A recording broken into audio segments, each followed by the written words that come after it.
Good afternoon, everyone. Welcome to this week's new episode of the Xbox Factor podcast. And yes, your eyes and ears are not deceiving you. It is 12 minutes to 12. And because all of the guys were already here and we have the hot breaking news regarding PlayStation's Game Pass killer, we have to talk about it. And guess what, folks? It's probably going to be most of the show.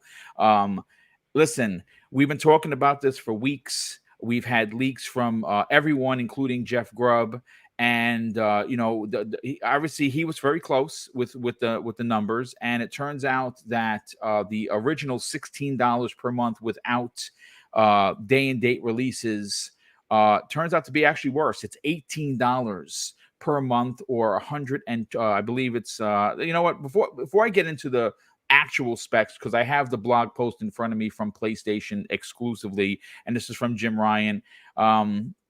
Let's introduce the panel before we get deep into this, because folks, you're going to hear a very, very nasty Boom, someone who supports PlayStation and feels as if this is not for the players, and I'm one of those players. As soon as my subscription expires, I am not re-upping at these prices. They're gross. They are tone deaf in a lot of levels. But listen, let's welcome in Zemi Games. He's joining us, making his debut back again. Zemi, of course, in standard Zemi fare, you are looking at this from a different perspective. Yeah. I want everyone to hear what you have to say. Welcome, brother. And how is the game development business been? Well, it's been good. It's been good. And how many debuts can I have? You know what? Technically, this is your home, so you don't really make a debut. But it's nice to have you here anyway. Well, I appreciate it, man. I appreciate the invite as always. I'm always happy to jump back in here and lend a helping hand whenever you have a couple of guys out. But yeah, no, super excited to be here. The games business is doing pretty good. I've been enjoying it, and yeah, super excited to be here, man.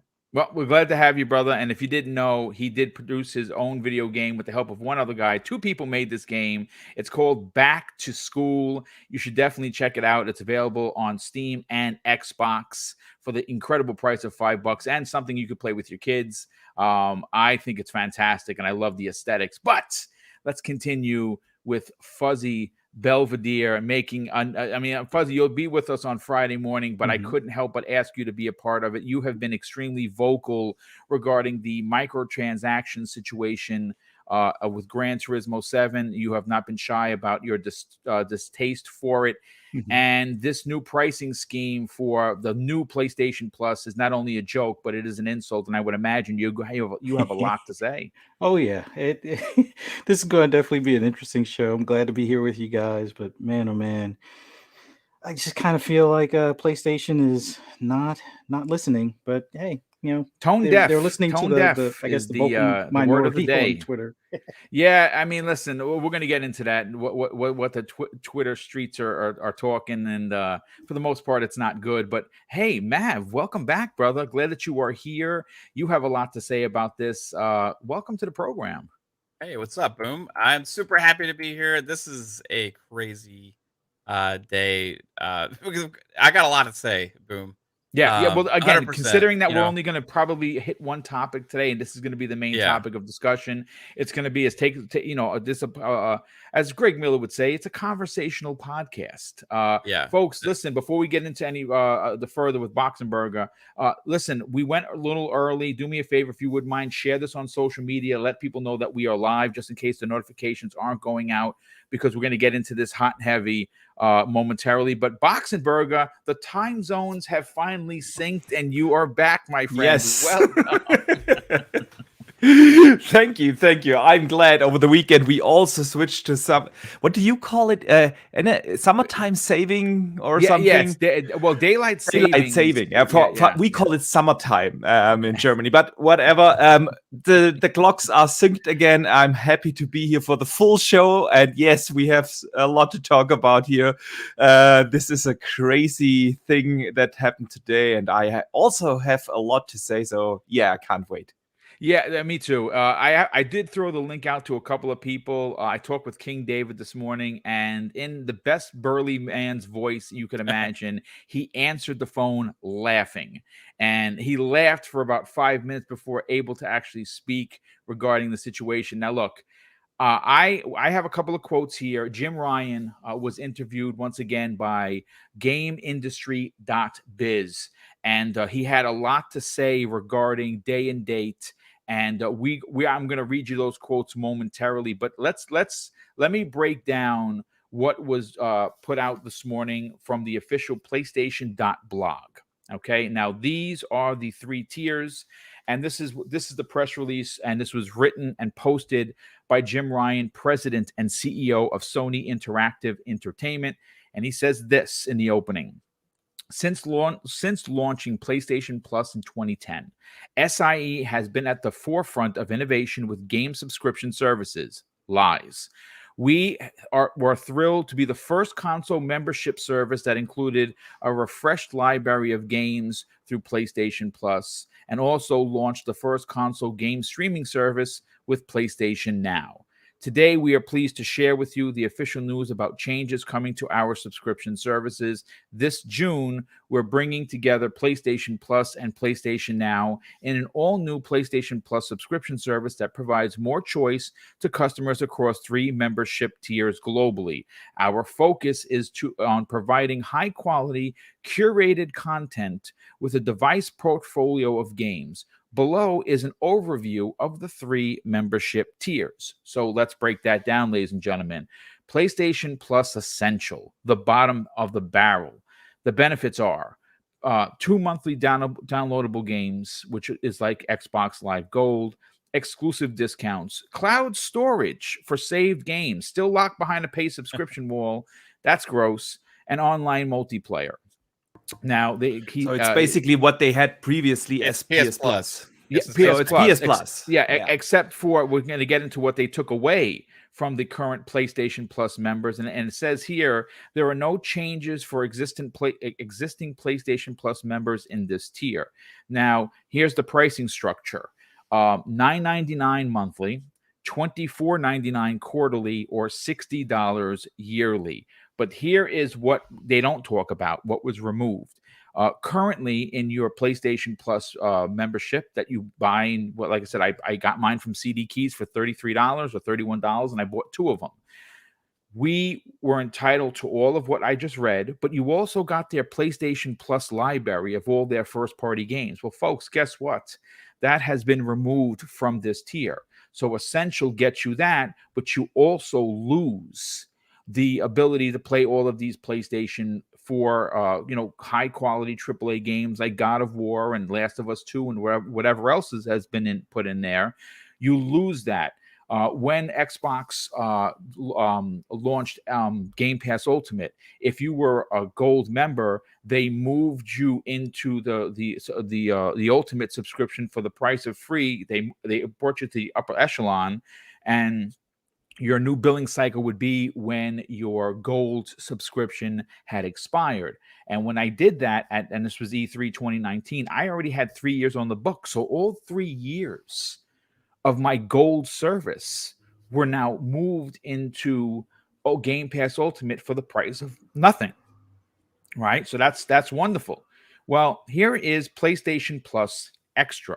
And the benefits are: provides all of the benefits from Essential, adds a catalog of up to 400 of the most enjoyable PlayStation 4 and PlayStation 5 games, including blockbuster hits from our PlayStation Studios catalog and third-party partners.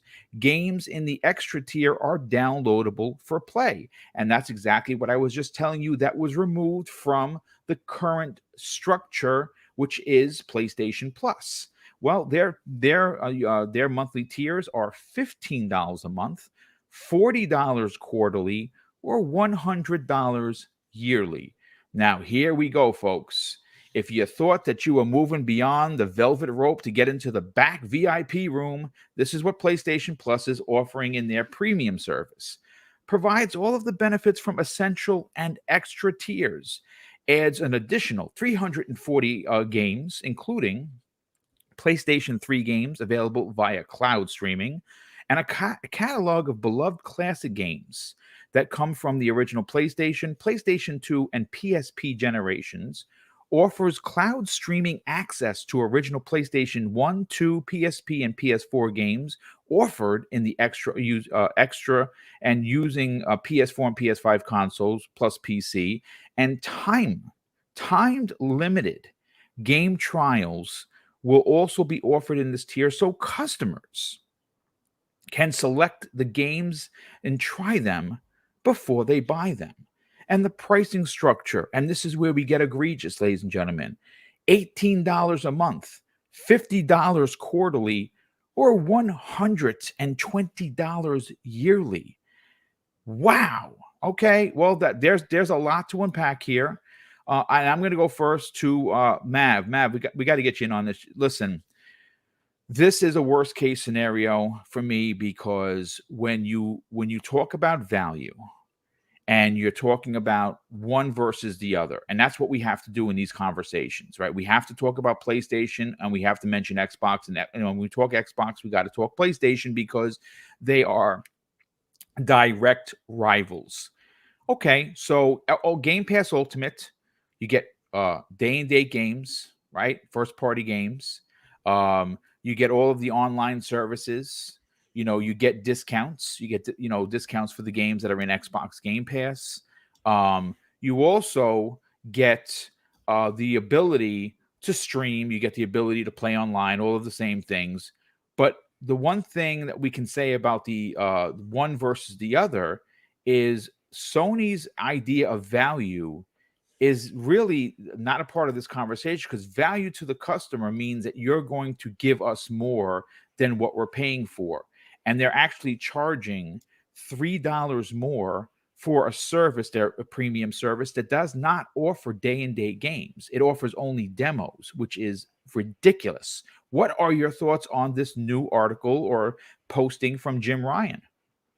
Well, I'll say this, if I do end up deciding to subscribe to this service at some point, it would only be for the yearly price, because that's all it's worth, which is $9.99 a month. In my opinion, $9.99 a month is all that the service is worth. It is not worth $12.99. It's not worth $13.99. It's not worth $14.99. Not worth $15.99, and it's 100%, especially not worth $17.99. If you compare value in what you get in a subscription to Game Pass Ultimate with, like you said, games day one from first party, and we all know the amount of games that are coming out from Xbox that are going to be going into that service, that are going to stay in the service, which was also not clear. They did not say 100% if the games are going to stay in the service. They said a refreshed library, right? So we don't know if the first party will stay. I'm hoping they are, but the worst aspect of this for me is the newest game that was included in this list. By the time that this service releases in June, will be 14 months old. Yep. 14 months old.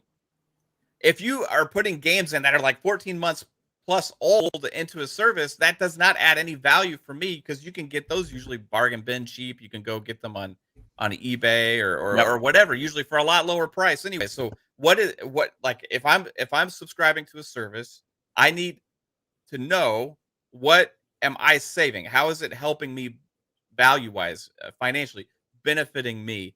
Is it going to add enough value for me to potentially buy into the service? $17.99 a month? No way, right? If you said $9.99 a month, right, that's the amount that PS Plus is already right now.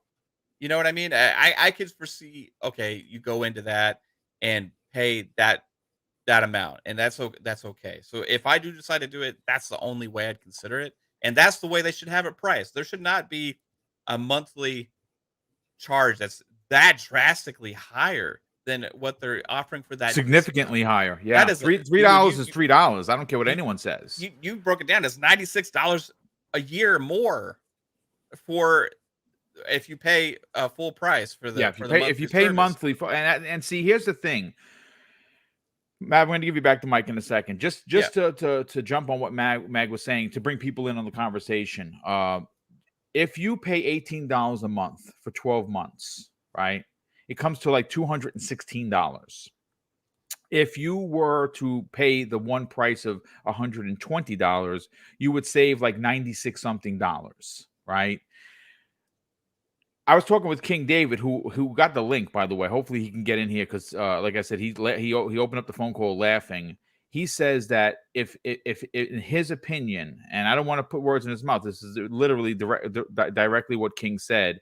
If Sony is willing to lose $96, if you or me or anyone on the 300 people that we already have here pay, then then the service is only worth the $20, and they are basically robbing the uninformed blindly. But please continue. Yeah, I mean, I've seen people in the chat like, $180 for Game Pass Ultimate, but you got to look at the value proposition of what you're getting with that. And we talked about this before we went live. That's the price of 3 new games, Mav. Yeah, I don't know if they can afford to go down anymore because of what they're offering. They can't afford to give a yearly discount because of what they're offering. Every first-party game from Xbox goes into that service immediately the day it is released. You also have several third-party games releasing immediately the day it's released, and there's no mention of this. And in fact, Jim Ryan, in an interview with GameIndustry.Biz, actually goes to defend the fact that they're not putting the games into the service. You know what? Let me pull up. I have it right in front of me what Jim Ryan said. Now, again, Mav, this is what Mav is referring to is an interview that was just posted by GameIndustry.Biz, and this is what Jim Ryan had to say. And this is, I quote, "We feel like we're in a good virtuous cycle with the studios," explains CEO Jim Ryan, "where the investment delivers success, which enables yet more investment, which delivers yet more success. We like that cycle, and we think our gamers like that cycle as well." And he continues, "In the terms of putting our own games into this service or any of our services upon their release, well, as you know, this is not a road that we've gone down in the past, and it's not a road that we are going to go down with this new service. We feel if we were to do that with the games that we make at PlayStation Studios, the virtuous cycle would be broken. The level of investment that we need to make in our studios would not be possible. And we think the knock-on effect on the quality of the games that we make would not be something that gamers would want." End quote. Please continue, Mav. Horseshit. Yes. Okay. I'm glad you said it because I was going to follow that suit with that. Yep. So this is, again, feeding that narrative that being in a subscription service means eventually you're going to get worse games, right? And he's selling that to the fan base as an excuse, one, for not having games in there sooner because maybe they're afraid to do that. They're afraid to pull that trigger. They don't want to lose out on the what they perceive to be their sales of these games going forward. But also they're trying to knock the competition and also say, okay, well, this is going to make, if you're in a subscription service, it makes the games worse, which is the stupid narrative we've had ever since Game Pass existed from a very narrow-minded point of view. Okay, if you look at the facts and what actually happens with Game Pass, and we've seen that from the numbers and everything, people spend more money, right? The other thing is these developers have less pressure on time constraints because there is a consistent flow of content going into a service. So you're less reliable 100% on day one sales, and you're more reliable on how many people it brings into your service, right? So as this happens, you're actually opening more creative freedom and allowing people to do different things than they've ever been able to do before by providing more variety and creativity into a service. It's okay if it takes longer for a game to come out from this developer that's a first-party studio because they have other things to fill in those gaps. They don't have to have that time constraint. And that's what the complete twist is that he's trying to sell here. That is complete BS that we've seen from many people in the industry. Game Pass is actually improving the quality of games that are in the Xbox portfolio, as you've seen with the scores that have actually happened with Xbox games last year, with many of them actually being Game of the Year contenders. That's just a fact. Now, this is going to continue based on the investment because they have recurring revenue into more games in development and more acquisitions and more studios to fill in the service, and all the developers are given more time and more freedom to create the games that they want to make. It's way different than the old Microsoft that looked at day sales and also point of sales and everything as like the only metric for success. They have to get past this mindset. Now, can they? That's the argument, right? Can they? Can they afford to do that? Well, I would say yes, because that's going to be your metric for success, to bring people into a service like this, not the crap that you're putting out there right now. Not this service. You're just talking about adding old games.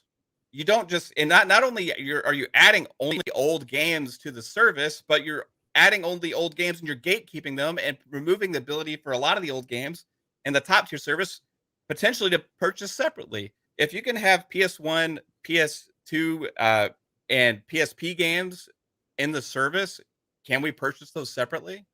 They're downloadable. Why not? Are you going to gatekeep them like Nintendo does behind a subscription? On Xbox, you can buy those games separately as well as play them. Right? Like, all of this is like a twist in marketing. Oh, PlayStation means more quality because you pay more for your games. I'm sick of that. It doesn't mean a damn thing. If people want to spend more money, they have that ability to. But that narrative has to get out of people's heads because it's just simply not true. If you look even just last year at all the Game of the Year candidates from numerous media, everybody, it was unanimously that there was a lot of great games on the Xbox ecosystem. Guess what? All of those hit Game Pass day one. And not only from the first party, but you also had a lot of third-party publishers in that service right away. Other things that Xbox Game Pass includes, like this doesn't, is EA Play, right? You also have the mobile aspect. There's just so many other things that it has. And if this was supposed to be their answer to Game Pass, which last year, Jim Ryan said in an article, in an interview, we are working on our answer to Game Pass. This is not an answer, right? I potentially this is more like an afterthought, to be honest. I potentially would pay the $120 for a year, right? Because it's just $9.99. And if I was trying to like, okay, value wise, I could potentially foresee that as opposed to paying like monthly for something. But it's only a little bit more really if you break it down per month than the regular. But a lot of people aren't going to shell out $120, right? So that's the benefit of a subscription. You May I jump in here real quick, Mav, because you bring up Yeah, a go good ahead. point. Even if you spend the 120 a year, you kind of have to get the value back. And like you said, it's mostly older games, so you can get them very, very cheap in sales. Yeah. So even if you say average game price is like $20-$30, yeah, that means that you need to get like 6 games out of the service a year that you haven't played Right. yet. And that's so what that's that's if I already did it, challenging. if I did it, I would be like making the conscious decision. I'm going to wait a year to play a lot of these games. Yep. Yeah. Right. That's just me personally. That's how I would get my value back. And I'm okay with that, as most of those types of games are single player anyway. Right. And there's a lot of unclear things in here because they say select titles will get the game demos, not all the titles. Yeah. They also say, And it's also not that every first party game is coming in there. It's also selected Yes. first party games. They only mentioned 3. It's not that that we get all the first party content a year later. If they would commit to that, Mav, I would be with you. I would say I spend gladly the $120 and just 6 wait months. with these singles player games 6 to 12 months until they hit the service. But we don't know. They said only selected titles. So And we don't know. I do like the ability to download PlayStation 1, PS2, but there's no added functionality improvements. Well, see, that they've that's announced the with other this thing either. that's pretty It's like- interesting is that when you look at what Xbox does, going all the way back to games that released in 2001, right? Like for instance, Fusion Frenzy. Yeah. Fusion Frenzy got an update. Now, obviously, they're limited to what they can do from a game from 20 years ago, 2 decades ago. But every one of the games get an upgrade visually or even with frames. See, that is not something that's going to come to any of these PSP, PlayStation 1, 2, or 3 games at all. So listen, a streaming service, its main goal is to bring value to its customer that is wanting to subscribe. And I'm going to say this right now live on the air with the 340 people we have here. if you're trying to defend this rubbish, then what you are trying, then you are blinded by Sony's nonsense. This is not an inherent good value. And I think what makes this conversation even more hilarious is that during an interview, Jim Ryan himself says, "Who plays old games anyway?" And that is exactly all that's in the service. That's all that's in the service is old games. Yeah. So I find it hilarious that now he's putting out this blog post and he's using these big words and trying to sound like he's offering a great deal. This is not a great deal, folks. This is not even a good deal. This is barely a deal. And here's the thing, Mav. You said something pretty interesting. What if you can't afford to drop the 120? Yeah, that's supposed to be the benefit of a subscription service monthly. It provides you an easy access way to get value back without clobbering you as a customer. Yeah, that's why people pay monthly. Otherwise, you'd always pay for everything up front. That's why you make a car payment instead of going and buying $20,000 for $30,000 for a car. Because it's like, okay, I don't have that right now, but I can make a payments on it. You know what I mean? Like, this is a subscription service. It's meant to provide a easy value for us, right? And where we've seen Netflix, Disney Plus, and all these things actually change the way we actually consume media and entertainment, and it's actually improved the quality of TV shows and all these things as well. The same thing could happen in gaming, right? The same thing can happen in gaming. I guess what's happening. Why wouldn't it happen in gaming? Right. And PlayStation's taking this like standoff approach, right? And the other thing, those games that they announced as part of it, as the view that they mentioned, which everything else is unclear. We don't know what's in the 700 that they're saying. But the only few that they announced, some of those they already gave to us for free in PlayStation Plus last year as part of their like PlayStation. Hey, if you get a PS5, you sign into PlayStation Plus, you get God of War and Spider-Man or whatever. I don't remember all the ones that were in there, but some of those I know were. I think they only mentioned 3 games. It's the 2 Spider-Man games, as Miles Morales and the older one, and Returnal. Death Stranding, Death Stranding was also in there, yeah. And Returnal was in there, so it's 4. Returnal's the newest one. It'll be 14 months old. Yeah. I don't know, man. If I look at it as $9.99 per month, I can be like, okay, I could foresee that. But trying to charge $17.99 a month for this is absolutely insane if you compare it to any other subscription service and what they offer in gaming. And also, Xbox, it just annihilates it with their service. It's not an answer. It's a half-ass. So a lot of people are wondering, is this just for them to be able to tout the numbers, right? Is this just to be able to tout the numbers by converting everybody into their streaming service? Well, no, because the PS Plus Essential is still the same thing as PS Plus. You don't get any of the PS Now features in that service, right? So if they use PS Plus numbers to try and like sell to people as like getting subscribers in for streaming, it doesn't count. It doesn't count because PS Now is not included in the Essential package. It's not. No, it's ridiculous. And a lot of other things outside of the games are actually not in there. We have all these little conveniences around Game Pass. We have stuff like xCloud. I can play my Xbox games on my phone. Yeah, we have things like PC. There's PC. I have crossplay and all these cross save, cross play. Cross save. Yeah, and Archimedes, Xbox Series X and S games too. Like PS5 games didn't say they're streamable. So 100%. You can't stream your PS5 games. It's not just the games library. That these other conveniences that Game Pass offers are also not included in that more expensive price. Yeah, but Boom, I think you need to get to a super chat. Yeah. I literally just saw. Okay, let me get to the super chats, ladies and gentlemen, and then I'll bring Boxenberg in on the conversation. And I got to thank a couple of people because the generosity is unbelievable. Dan Lazaro, generous friend of the program, he drops a $2 super chat to open us up today and says Spartacus went into this battle limp. Indeed it did. Dan Otaku, welcome Don. I said Dan. Don Otaku, he drops a $5 super chat and says $120 a year is what I pay for PlayStation Plus now.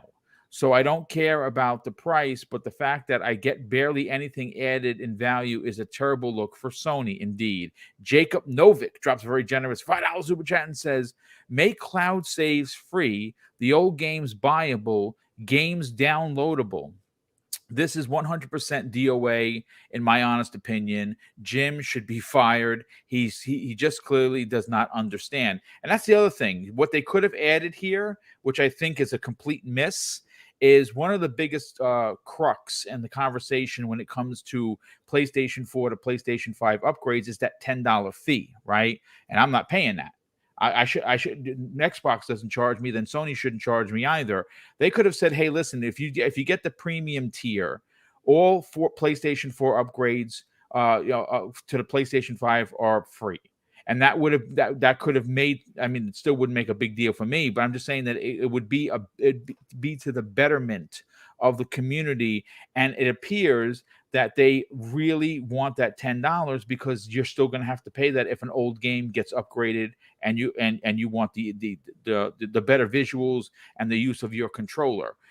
Johnny Rico drops a very generous $2 super chat and says, as a PC gamer, what do they offer me?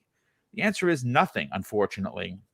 And then we have Arlie TSL drops a very generous $20 super chat and says, when Jim said that Sony cannot release their Sony titles day one because the amount invested in making them is so high and doing day one releases would lower the quality, he means Sony can't afford to do day one. And you could be onto something with that. And then we have one come in from a very generous friend of the show, Drawn TJ. Wow, dude, he drops a $100 super chat. I definitely don't think I'm worth that, but Drawn TJ, thank you for the generosity. He says this: I was going to get a PlayStation 5 eventually, but not anymore. Another slap in the face. I'll just wait for it to come to my PC. Screw Sony. They charge for upgrades on top of this plus the backwards compatibility games. Don't get upgrades for free. Shame on Sony PlayStation. I thank you, Drawn TJ, for the generosity, brother. That is extremely, extremely nice of you. Boxenberger, let's get your hot take on this. Look, I'm starting to look at the social media threads right now, and I hate to say this, folks, there are people defending this, thinking this is a great deal, that Sony has done something. I don't see anyone's calling it the Game Pass killer, because I think they would be embarrassing themselves if someone actually said that. You know, you're in business as well, Boxenberger. You understand how the customer looks at a particular situation. How do you think gamers around the world are looking at this newly announced service plan for Sony? Yeah, that's an interesting question, because you know what? I think this thing is going to be a success. And the reason is that they are going to market the heck out of this. You know how Sony is. And that's what Microsoft isn't doing. They are not properly advertising Game Pass.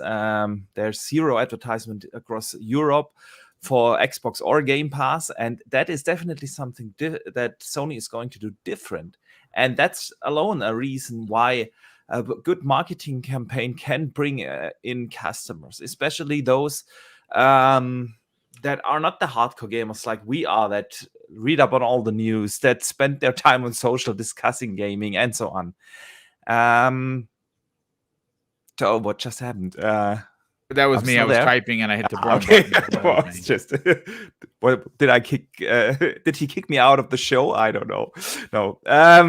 Yeah. So I think it's still gonna be a success. However, I think also that eventually the narrative on social and across at least the more reputable gaming journalism websites, that thing is not a competitor to Game Pass. It is basically the existing PS Plus combined with the existing PS Now, and they charge you this more or less the same price for it. Mav touched on it. That yearly fee isn't that attractive for people. When you think about a subscription service, the thing is, in your head is, I spent like $10 or $15 a month, and if I don't want it anymore, I can cancel that entire thing this month. I don't have to pay for the rest of the year if I don't want to use it anymore. And that's the thing, how a subscription service attract people with that monthly fee. And a good service offers you this much content that you just stay in the service. That's why we all stay subscribed to Netflix or Disney Plus, because there's continued content coming.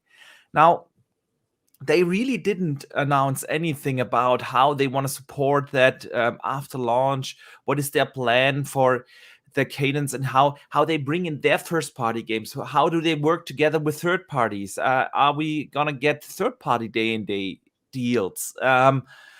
What is coming after I subscribed? Is it just these 400 games that are now available also on PS Now?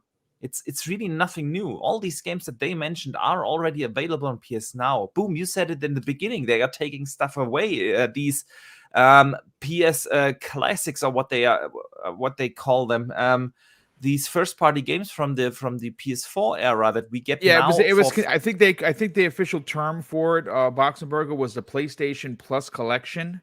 Yeah, exactly. Not classics, collection. Right. So what it was is, if you don't know what we're talking about, and let's say, for instance, you don't have a PlayStation 5, what it is that when you before they made this announcement, your PlayStation Plus membership, which again, depending on where you bought it, I used to go to cdkeys.com and pay like $33 for it, right? Yeah. So I would get 2 years in a clip, and I'd get 2 years for the price of one. Well, in that that subscription, you had access to all of the first party bangers, as the kids say.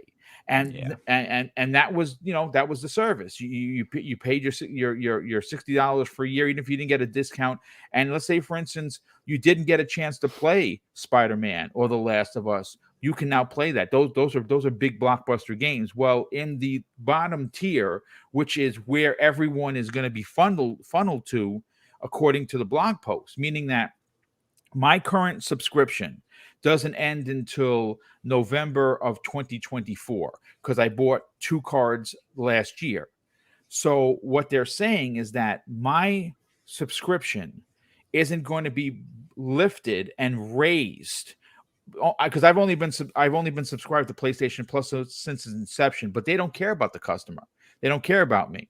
So instead of raising me to the highest tier and then charging me once my subscription ends next year, I'm put into the lowest tier, the essential tier, and I now lose access to what I had. So they're literally taking things away from your current subscription. I find that to be egregious. Yeah. If you phrase it like that, I'm not even sure if it's legal, because you already paid for it. However, the thing is, there's just not the same value there like in Game Pass. There's just not, and there's no way in denying or saying anything different. Now, I also want to say one thing. We all here are subscribers on Game Pass, and especially when you have the Game Pass subscription, I don't see a reason why I personally should subscribe to that service. I have my PlayStation for their exclusive games, and they are not coming in there day one. So yeah, what's the point for me? Those 400 games that are available in that service are basically the 400 games that are now available on PS Now, and most of them, at least the vast majority that are actually worth playing, are also available in Game Pass. So there's really no point in doing that. If you put yourself into the position of a PlayStation only gamer, someone who only has PlayStation as their console, it could still be worth the subscription for them, because, well, you get access to 400 games. Yes, that's true. But I don't think that the pricing is a fair one, especially if you want to grow that service, if you want to bring in more people. What is the incentive to subscribe to this? It's just not there. And So yeah, it could be worth for some gamers that are PlayStation only gamers to subscribe to the middle tier or maybe even the higher tier if you have a lot of nostalgia and you don't own a PS1, 2, or 3 anymore and you just want to play some of these classics again. It could be worth the money for them, but it's definitely no comparison to what Xbox is offering. And I said that when it was Mav's turn, we are also not getting all these other things like PC the play or the games on PC, xCloud, and so on.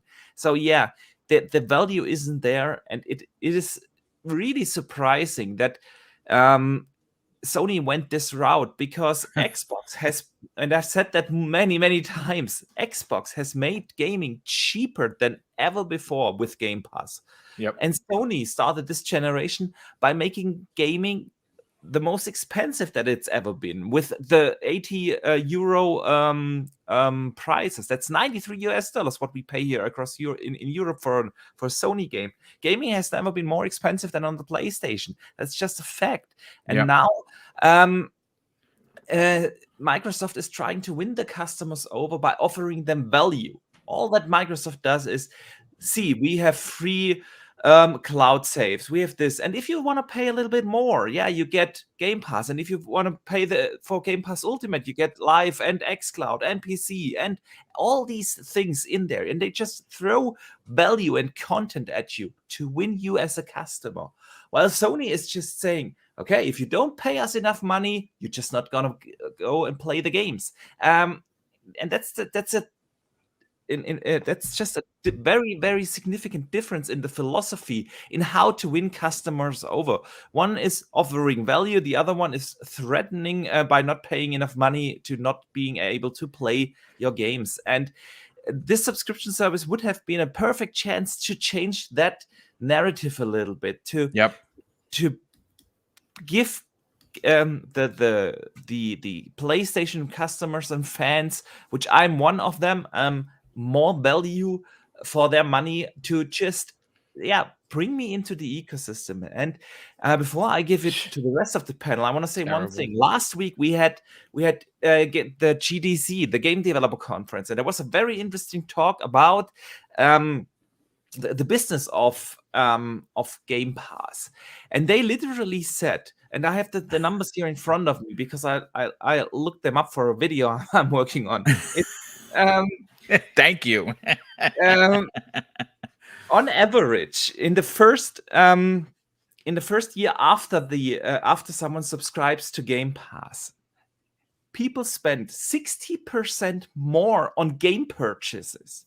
They spend 45% more on add-ons and 45% more on consumables like microtransactions and stuff. Yeah. Let that sink in for a second. Yep. On average, that's 50% more money that people spend on the Xbox platform than a non-subscriber. And this just tells you that this whole narrative about, not making enough money if you don't charge full price, not the developers not getting paid, Microsoft or Sony not making enough money when they offer games and value in their subscription services. This is just wrong. Microsoft is making more money with Game Pass than ever before, and they're spending more. We had the confirmation from an analyst that Microsoft paid upwards of $10 million to Square Enix to get Guardians of the Galaxy in there. Yeah. And that's just the handout money that they just get. The game is still buyable on the platform, and this game is selling or still selling on that platform. And it's bonkers that Sony doesn't see this as a business opportunity. Yeah.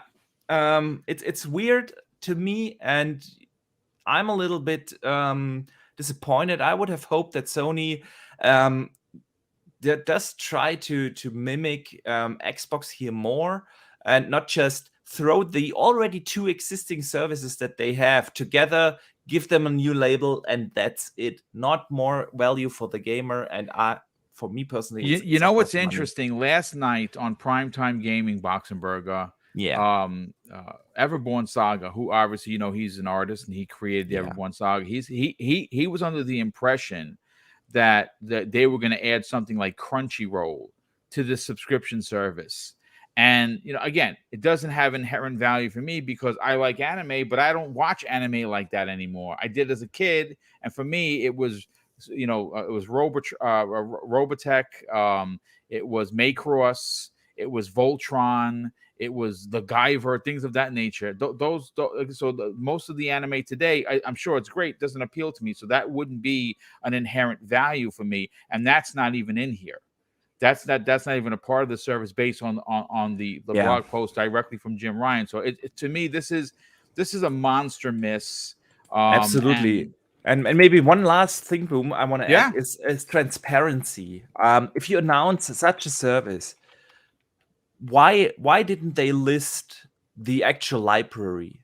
What are these 400 games that they are offering? That is a what is their very strategy question. in post-launch content? How in which frequency are they going to update the library, or are there games going in and out? And what is their plan for the what first does the rotation content? cycle look like? Is it 30 days, 60 days, transparency? 90 days? Yeah. This is just we promise you 400 games. And that's it. Please pay us a lot of money, a lot more than on the competitor side. So yeah, I bet on that they're gonna have some kind of a show in June, or some PlayStation showcase, whatever the heck. See, I don't think so. Sony moved away from these summer events. They have had their showcase last year in October, and they got to give us more information though on what's coming to the service day one. So some kind of maybe advertisement. it'll be a 20-minute state of play or something. It's set to launch in June. That's around E3 time. I know that you don't usually do something big, but like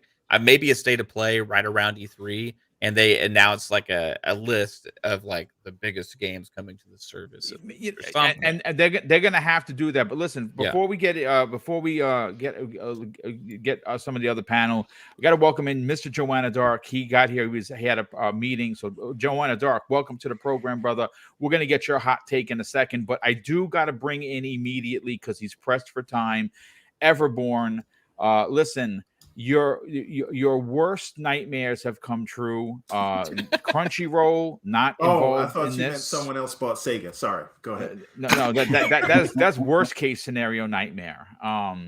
Okay, so let's get your hot take on this. $18 a month versus Game Pass Ultimate at $15 a month. One has day and date first party games. The other one has old games. Boom, I have to stop you right there, right? And this is actually why I came in, and I'm literally going to leave in like 30 seconds after I say this.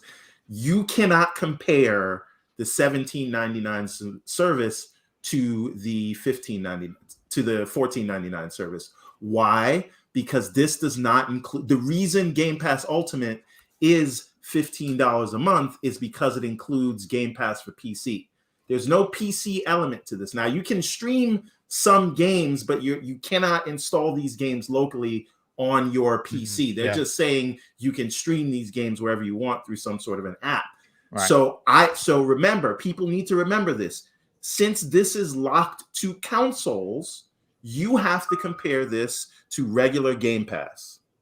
Right. Okay. Right? Yeah. Which is $9.99 a month. So we're talking about $9.99 versus $18.99. It's 18. That's right? $8 increase. That's and a great point. $9.99 service includes day and date titles, and Jim Ryan says their games are too good to be in this service, and you don't deserve them for paying nearly double the price. So I have to go. They're pinging me at work. I gotta go. I jumped on just to say that. I just dropped that bomb. I farted in the elevator, and now I'm getting off at my stop. That's a big sticky bomb you just dropped there, man. Thanks for leaving it with us. For the payers. For the payers. You know what? I gotta tip the Mohawk to Everborn once again, a businessman dropping business knowledge, and I honestly didn't even equate that in my thought process. But the way he has broken it down has now made things even worse, to be honest. Obviously, I didn't consider that, Boom. That's Yeah, I mean that's an dude, amazing thing. I'm the showrunner, and I didn't consider that, and I'm usually very, very prepared for Yeah. these shows. I didn't equate that this is literally locked to the PlayStation 5 and the PlayStation 4. So in essence and in actual practicality, we can't compare $14.99 versus the 18. It would have to be $10 because the $10 a month gets you Xbox Game Pass and all of the perks, but it's on the one console. You don't have the ability to play on PC. For the extra $5 you can. So when you compare $18 to the $10, which is what we have to do now thanks to Everborn Saga, it is not $3 ripoff. It's an actual $8 ripoff. But listen, super chats have been coming in fast and furious. Let me catch up on a few of them, and then I will bring Fuzzy Belvedere in on the conversation. We had Drawn TJ wrote he drops an additional $2 super chat. Thanks for that, Drawn TJ. He says, Sony who? Yeah, that's it's going to be Sony WTH or WTF very soon. Highlander drops a very generous $5 super chat and says they could have at least added Crunchyroll or Funimation as Sony owns both. I mean, it's something, but would still be weaker than Game Pass. And see, he's asked why not add Crunchyroll? I don't know. Don Otaku drops an additional $5 super chat and says, if it's like PS Now, all first-party games will eventually hit the service, which I'm waiting for because I'm not paying $70 for most of their games anyway. I mean, that's something to be said. Sith Lord, generous friend of the program, he drops a $5 super chat and says, the new PS Plus plan is bad when your hardcore Sony fans are asking me how to sign up for Game Pass on PC. Yikes. And Kirby Zero Louise, a good friend of the program, he drops a $5 super chat and he says the Achilles heel seems to be the lack of day one releases. PS Minecraft DXR on console hype. Yeah, I saw that as well. And we also had let's see, Jack Steele. Hey, Jack, welcome to the program, brother. He drops a $5 super chat and says this: I feel like Sony is treating us like Chris Rock by slapping us with the crazy subscription prices. You wrong for that, Jack, but it's funny. You wrong, but it's funny. Fuzzy, listen. The hit parade continues for Sony and their bad takes. Some people would suggest that they're tone deaf, which is what I'm saying. Some people would say that they're just not reading the tea leaves or reading the room correctly. This seems to be one of those situations where I just don't think that they get it. Now, Sony may not have Microsoft money, but Sony is not by far a poor company. They do have enough money, considering, just look at the success of Spider-Man. No Way Home broke nearly $2 billion in the theater, and that's without any of the sales coming from digital. So they are making money in PlayStation. They're making money in their film divisions, and they could afford to invest better in their players. That is not the case with this particular scenario, and with the way that Everborn Saga just broke it down for all of us before he dropped the sticky bomb and left. He really has changed the conversation, and it actually looks worse for Sony. What are your thoughts on this ridiculous pricing structure? Well, I too was hoping that they would have at least announced something for this whole PlayStation PC thing that they kind of unveiled last year, and that somehow that would be mixed into the premium tier. But my big thing is the one glimmer of hope is just looking more like a dull, rusted penny or something at this point, just for the fact that game trials, like if they went if they go the whole EA Play route, that would be like the shining star out of this whole deal, where you might get 10 hours. Although I have my doubts, single player games you could probably get a speed run and get half the game done in that amount of time. But nonetheless, let's see if they give us like a rough time frame or ETA of how long these game trials are going to be, because that, for me, that's the only hope that they have of upgrading me or me spending more with them on a subscription service. Like when it comes to PS Plus, I usually pick it up for like around $45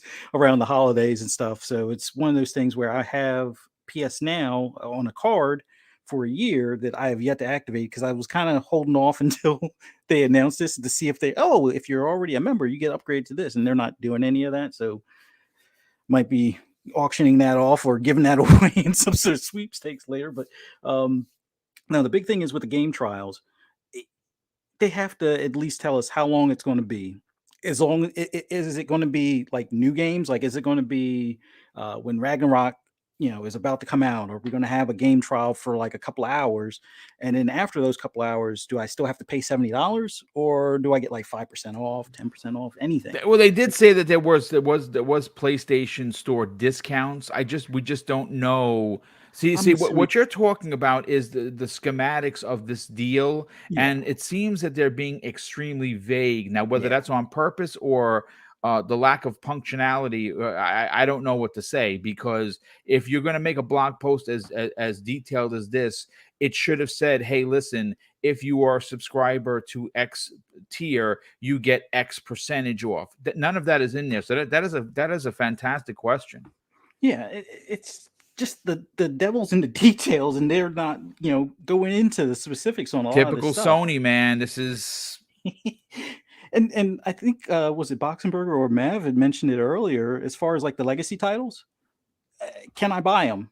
I mean, they I didn't still say have my that PS1. either. I never had a PS2. I had a PS3.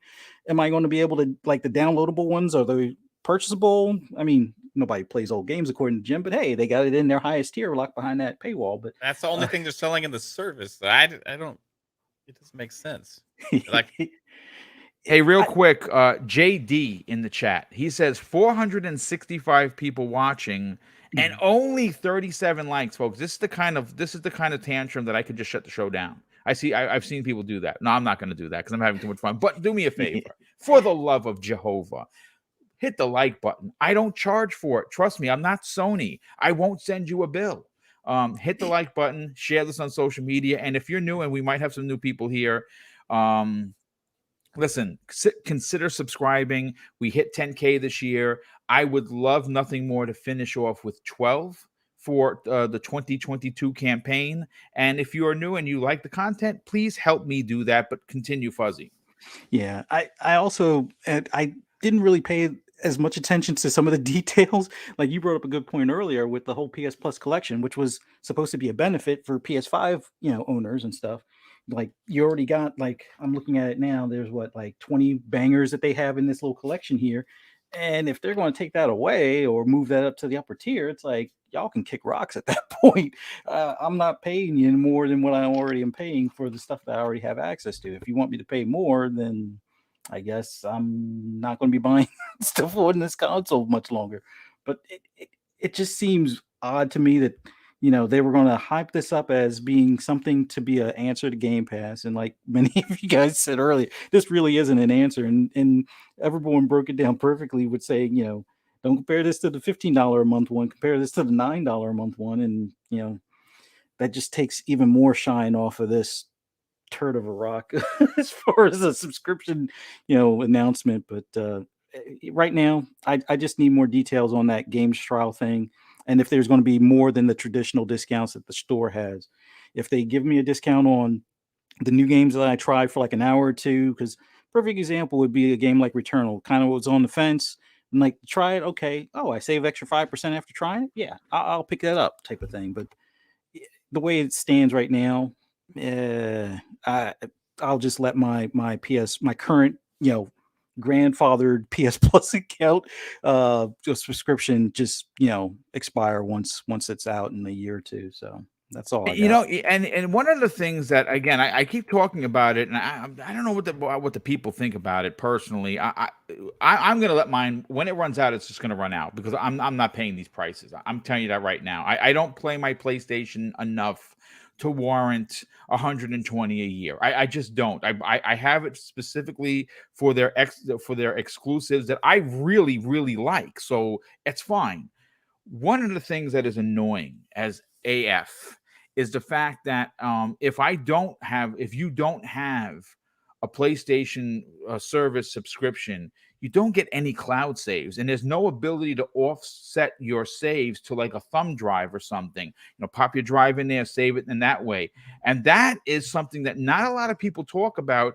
And it's, I use the word egregious a lot today, but that's another thing that I find to be egregious about Sony and their practices, is that we're literally paying for cloud services that are offered free on their rival platform on Xbox. But listen, we're here to talk about this ridiculous pricing structure. Everyone has had some really great hot takes. Mr. Joanna Dark, I'm going to get to you in a second. Zemi Games, are you ready to drop your knowledge and opinions? Yes. Well, let's talk about it, brother. Listen, I think that the conversation has really changed versus what I said and now to what Everborn Saga said, because he makes a lot of sense. This service is locked down behind the PlayStation box, whether that be a PS4 in your house or a PS5. When you talk about value, their top tier is $18. Well, Microsoft's locked behind the plastic box in front of you is $10, and that includes day and date games versus what Sony's offering. Where do your opinions fall on what they have debuted today? Well, I mean, I'll just lead by saying this. I woke up today and nothing has changed. Xbox still has the ultimate value in gaming, right? I think anyone trying to make an argument against that would be very wrong, and so I don't think most people are going to even try to make that argument. As far as the argument of the $9 difference in value, yeah, I kind of disagree with that. And the reason I say that is because Game Pass Ultimate does give the player PC access. But it also gives the player access to Xbox Live Gold, including Game Pass, which are two separate services. So there is kind of somewhat that similarity with what PlayStation's doing here, which is kind of just trying to combine and rebrand everything. So I don't necessarily say that we should say that there's an $8 difference or so on and so forth. But value is very, very, very subjective, right? What I find valuable, what you find valuable is two different things. What I'm seeing overall from this service is that is it great value for a PlayStation user? Like Game Pass is for an Xbox user? No, it's not. Is it better value than what they had before? Yeah, I think so. I really do. And a big reason why I say that is because, currently, if you wanted to subscribe to both PlayStation Now and PlayStation Plus, it was going to cost you $20, right? $18 now gets you everything that you had before, plus access to, older games, in a service as well. But even minusing that out, and if most players just opted for the PlayStation Plus Extra, that's they're at that point, if they had previously been subscribed to both of PlayStation services, they're now saving $5, right? And that's with monthly. That's not counting in the extra discount that they get for buying it in bulk for an entire year. So I do think that there is value in this for PlayStation users. All PlayStation users, no, it's not universal value the way that most gamers can kind of look at Game Pass and they see just universal value. There's something in there for everyone. Everyone's kind of interested to jump in. I'm not seeing that with what PlayStation's doing here, but there is value. It's definitely better than what they had. As far as Jim Ryan's statement of maintaining quality, I kind of agree with him on that front, and I think a lot of the times we make similarities between Sony and Microsoft, but they're not the same companies and they don't have the same budgets, and I really definitely think that one of Sony's biggest concerns right now, one of their biggest challenges, is how do they make this transition with the amount of resources that they have now, right? Because for PlayStation to try to even this playing field, they're going to have to add in a lot more value into their services. They're also going to have to buy new game studios and so on and so forth. I just don't think that they're going to be able to afford to do all of that, and throw games in day and date. I just don't think it's in their budget. I really don't foresee that happening. With that being said, they could still do other things that would make their service, more valuable, and definitely a heck of a lot more consumer friendly. The first being actually adding in a discount for for subscribers to their service, like a 10% discount, across purchasing all PlayStation first party titles, right? They could also add in, some of their additional services like Crunchyroll and so on and so forth for, players that might be interested in that. Of course, adding in the ability to purchase, these older backwards compatible kind of titles like the PSP, the PS1, the PS2, even PlayStation 3 titles, I think would be great. But also adding in the same feature that Xbox has of, hey, I can take my copy of Sid Meier's Pirates for the Xbox original, pop the disc into my Xbox, and it will download the game and allow me to play. Right, adding in features like that just to broaden, the service, but also to make consumers feel like it's more fair. I think would be great. As to your concern with the PlayStation Plus collection, I'm not an expert on this. I don't work for Sony, but on their blog post, the PlayStation Essential, which is like the starting tier, Right, at the very bottom bottom tier. of the benefits, it says there are no changes for existing PlayStation Plus members in this Okay. tier. So what that tells me is that the PlayStation Plus collection will still be given to people at that tier, that are just have regular PlayStation Plus, at least until their initial membership runs out, is what that tells me. Okay. So, I don't think it's as bad as, what a lot of us are, going to definitely ultimately put it out to be. But it's definitely not the same amount of value as what Xbox is offering. And, like I said at the very beginning of my little spiel here, I woke up today and the world has not changed. If you are a gamer looking to get into next gen, and if you don't have any strong emotional connections to PlayStation IP, that kind of, strong arm you into purchasing the console to play, certain franchises that are just near and dear to your heart. If you're just, looking to play games, best value is Xbox. Go that way. Yeah. Well, I mean, listen, you can't argue the point. But I will say that considering that they intended to make a competitor, well, in order to compete, in anything, whether that be sports, life, whatever, you got to have the stuff to compete with. This is not competing. This is simply putting a service out there. And again, this is my opinion, folks. This is putting a service out there as ho-hum as you could possibly be. I'm sorry to say, PlayStation has an incredible legacy catalog. No one is denying that. But we also got to remember that these older games that, according to Jim Ryan a couple of years ago, no one plays, you're not getting any upgrades. You are literally playing what you played in, 2003. There's not going to be any upgrades whatsoever. You're literally getting a ROM. That's what you're getting, as opposed to what you get with Xbox. And most of their stuff you get for the price of free. If you're going to play an old game, it's usually up-resed in some way or another for the price of free. Look, again, this is let me just catch up with some of the super chats. We have Splendiferous. He drops a $2 super chat and says, "Never a dull day, Boom. Afternoon, classy show and men." Well, thank you so much for that. Underneath him, Nit Vertucci says, "We should wait and see before we judge the service." Well, listen, dude, that you are welcome in this show. So thank you for being here and dropping your opinion in the chat. It's not going to be, it is value. It is value for sure. It's not my opinion. And I think that we can judge based on the blog post that was put out there. Now, if they do decide to get backlash and they add some stuff on the back end, that's because we spoke up. I don't know if Sony's going to do that. They usually dig their heels in the sand and they don't move. But this is a bad deal. This is a bad deal when you compare apples to apples. We're not comparing apples to bananas. We're comparing one service to the other.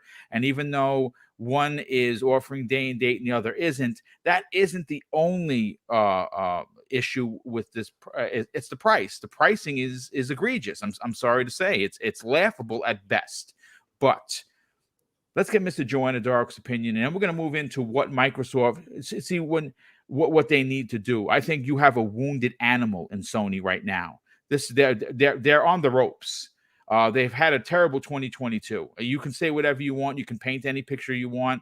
It may be considered art to you, not so much to me. I think they've had a terrible 2022 when you consider all the controversy surrounding their both first-party games, including Horizon being buggy as F, and Gran Turismo making the news each and every week with more and more disgusting takes in downloadable content. And now this. I'm sorry, it's one black eye after another.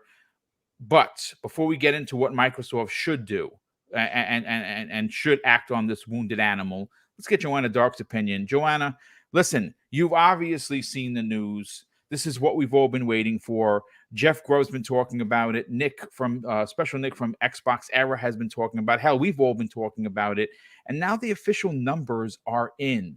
People are walking away, like myself, extremely disappointed. I will not be re-upping my subscription once it's expired. And hopefully my console never bricks so I don't lose my saves. But what are your thoughts when comparing Xbox Game Pass to Sony's new version of PlayStation Plus?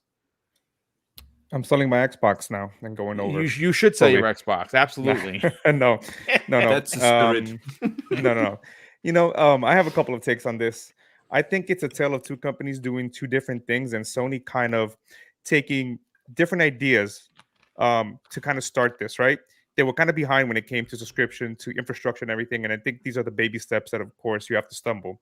And my first thing is, I think, value, like I think Zemi said, comes to someone, right? I remember I put my heels down and I said I would not pay Nintendo their new structure for the Xbox Expansion Pass. They announced Super Mario RPG, the one from the N64, and guess what? Yes. I joined just for that one game. PS Now, that's a great game. PS Now, it's been a good service for me, hit or miss depending on the connection. It definitely needs stuff, but guess what? The only reason I paid for it is because I wanted to play Infamous, and I want to play Metal Gear Solid 4 because I do not want to hook up my PS3. Yeah, Metal Gear Solid 4 is a fantastic game, dude.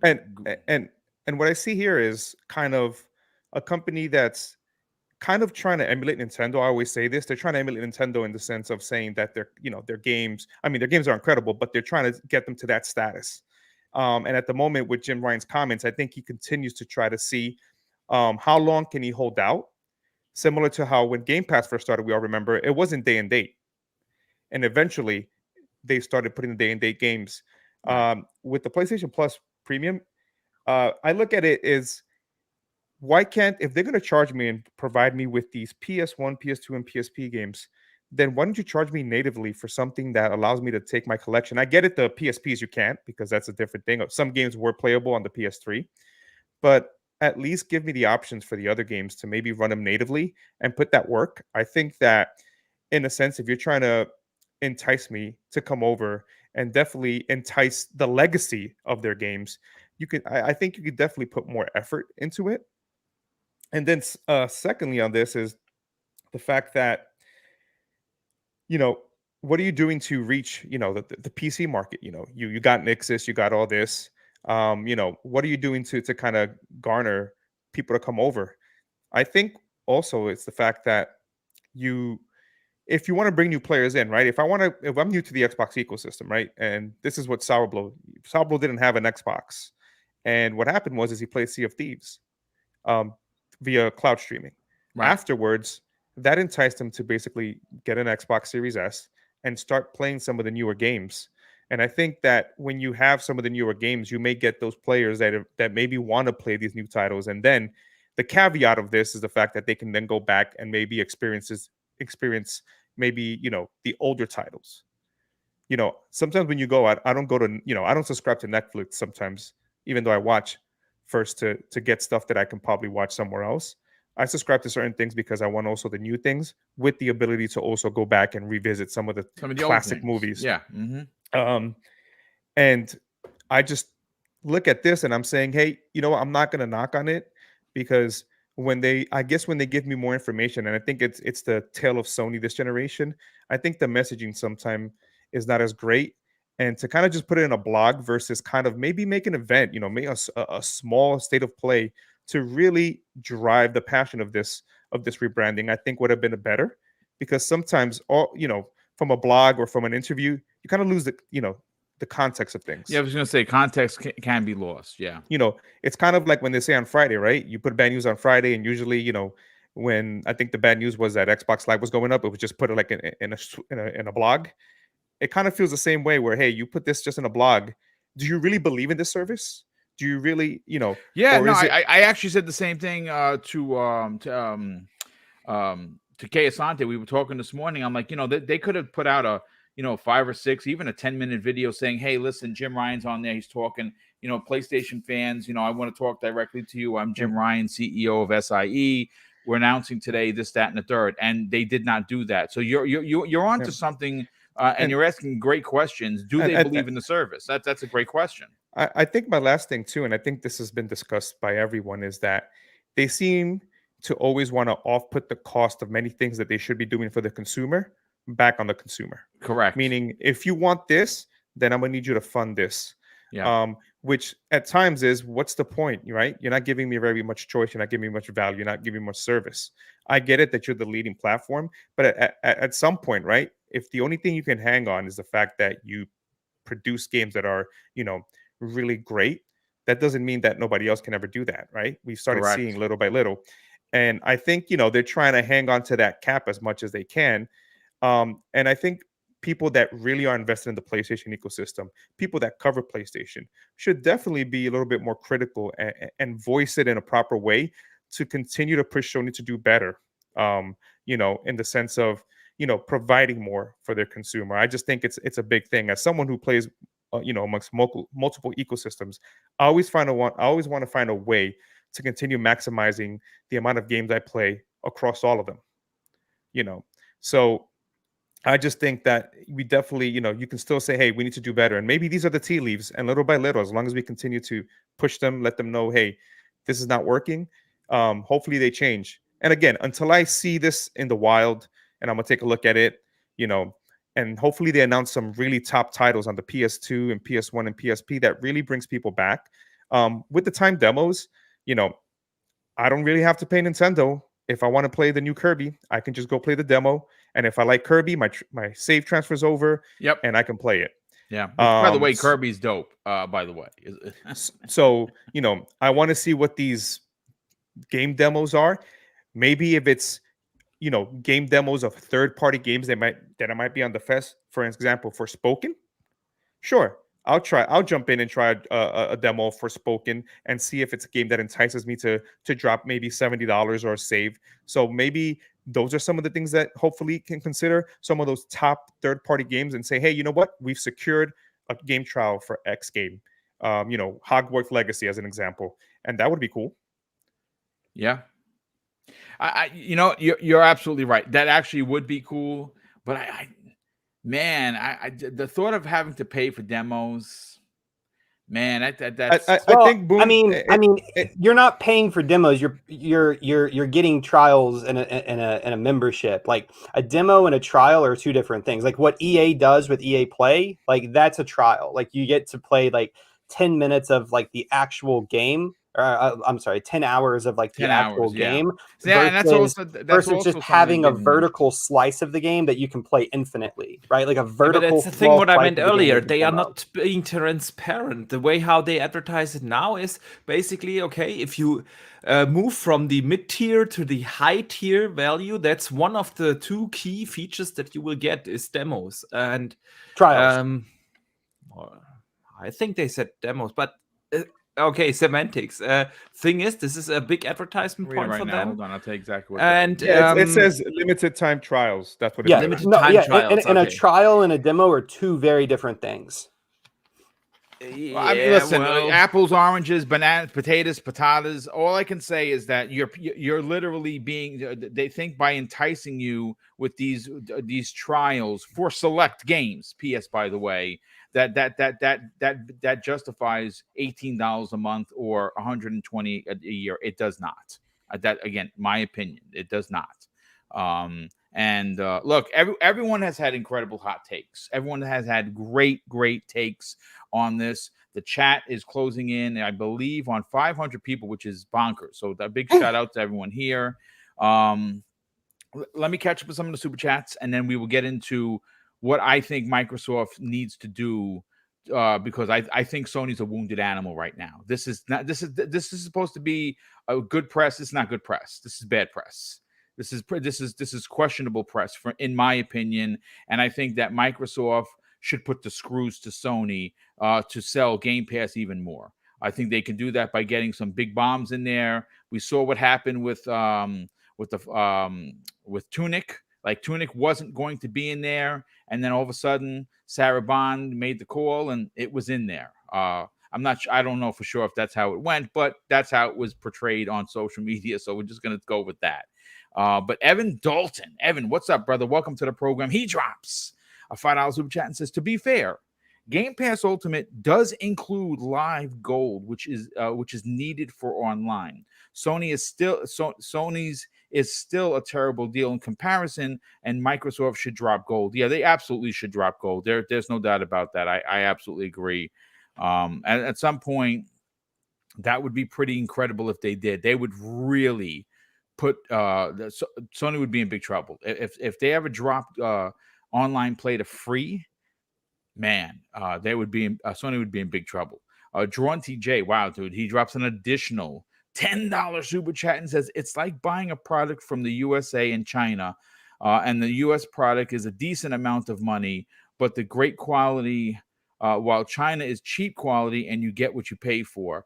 Yeah, I mean, we saw that kind of happen with the X screen. Anyone know that the X screen is made by Upspec Gaming, friends of this program, which, by the way, big shout out to them. Both Aaron Greenberg and Larry Herb just got their X screens, and I am praying to the gaming gods that this mom and pop Upspec Gaming gets to deal with them. I think that they deserve it. The X screen is, you saw my review, it is phenomenal, and I think it should be an official Xbox product. So big shout out to them. Versus what we saw, if you go to Amazon, they actually have a fake X screen for the Series X, if you could believe that, which it looks ridiculous. Like, it really looks ridiculous, but they are knockoff versions. They are actually not cheap. They're very expensive, but their quality is not good. They overheat. I've seen a lot of cracked screens from the heating.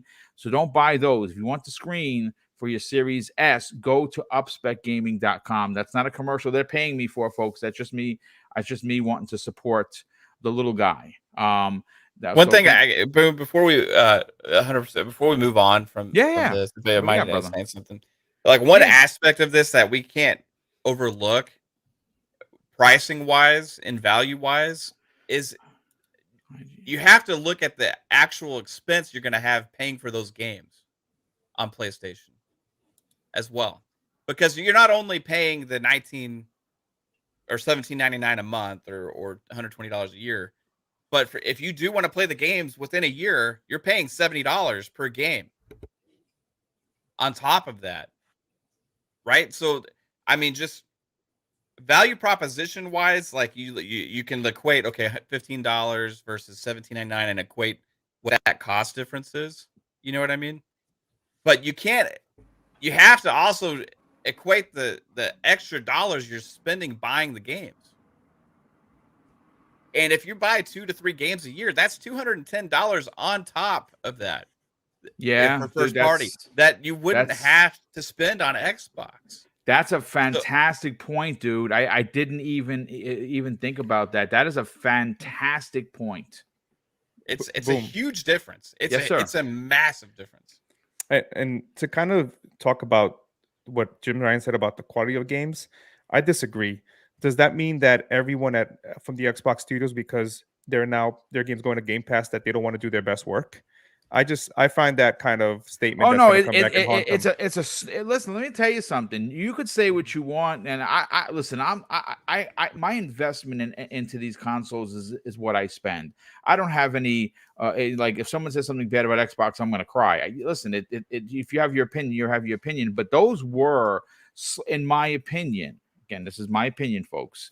Some serious digs at Microsoft, because I find what Jim Ryan is saying to be absolutely preposterous. Somehow or another, the quality of what they put out from their studios is going to be diminished because they're more people are going to be able to play their games. Listen, the one thing that we always forget to talk about in regards to these conversations with first party, specifically Sony, is that they make great games. They make AAA bangers. No one is arguing that point. But let's be real about the conversation, ladies and gentlemen. Spider-Man is an amazing game, no pun intended. It is freaking phenomenal. So much so I platinumed it, right? I don't platinum many games. That one I had no choice to because I loved it. There are currently 118 million consoles in the wild for the PlayStation 4, yet only 25 million. I'm not being facetious. Only 25 million of us gamers went out and bought this game. Their first party games don't sell like blockbusters because most people who have PlayStation 4s are the normies.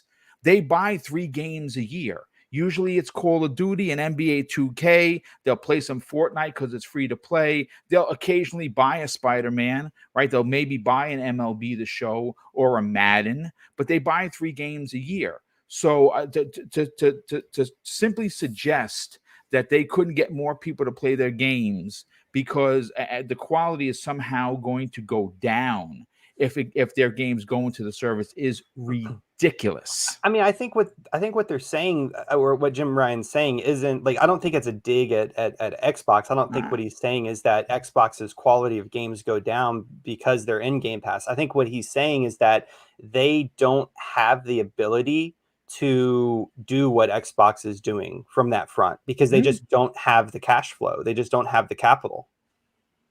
I mean, listen, again, everyone's opinion is their opinion, and you might be onto something with that, but that's not how I read it. You read it differently, and that's great. That's why we have these podcasts. That's why we have these conversations. But I do want to kind of reel it back in because we are going in a tailspin over here, and I want to get to another particular topic. But let me catch up with some of the super chat. JC Colin Moreau drops a very generous $2 super chat. It says, check Twitter DM Boom. IGN poll is crazy. I guess IGN did a poll. I definitely will check that out momentarily once someone else is speaking. Let's see. Gameonomics drops. Let me see. Let me see if I can see it over here. What it is. Hold on, just a sec. I get to you in a second. Gameonomics. Thank you for the super chat, brother. I definitely appreciate the support. Let's see. Where are you? Gameonomics drops a $2 super chat and says Nintendo delayed Breath of the Wild 2 to 2023. Yeah, spring of 23. I'm devastated, but it's fine. You know what? Let that when that game comes out. Switch 2. Yeah, you called it, brother. I think spring is kind of Marchy, which is it will be, I think, what would that be, the 5th or 6th year anniversary since the launch of Breath of the Wild. It's gonna be somewhere around there. It's like the deal with the new 3DS. How do you entice someone to upgrade? Let's say someone like myself that has the OLED.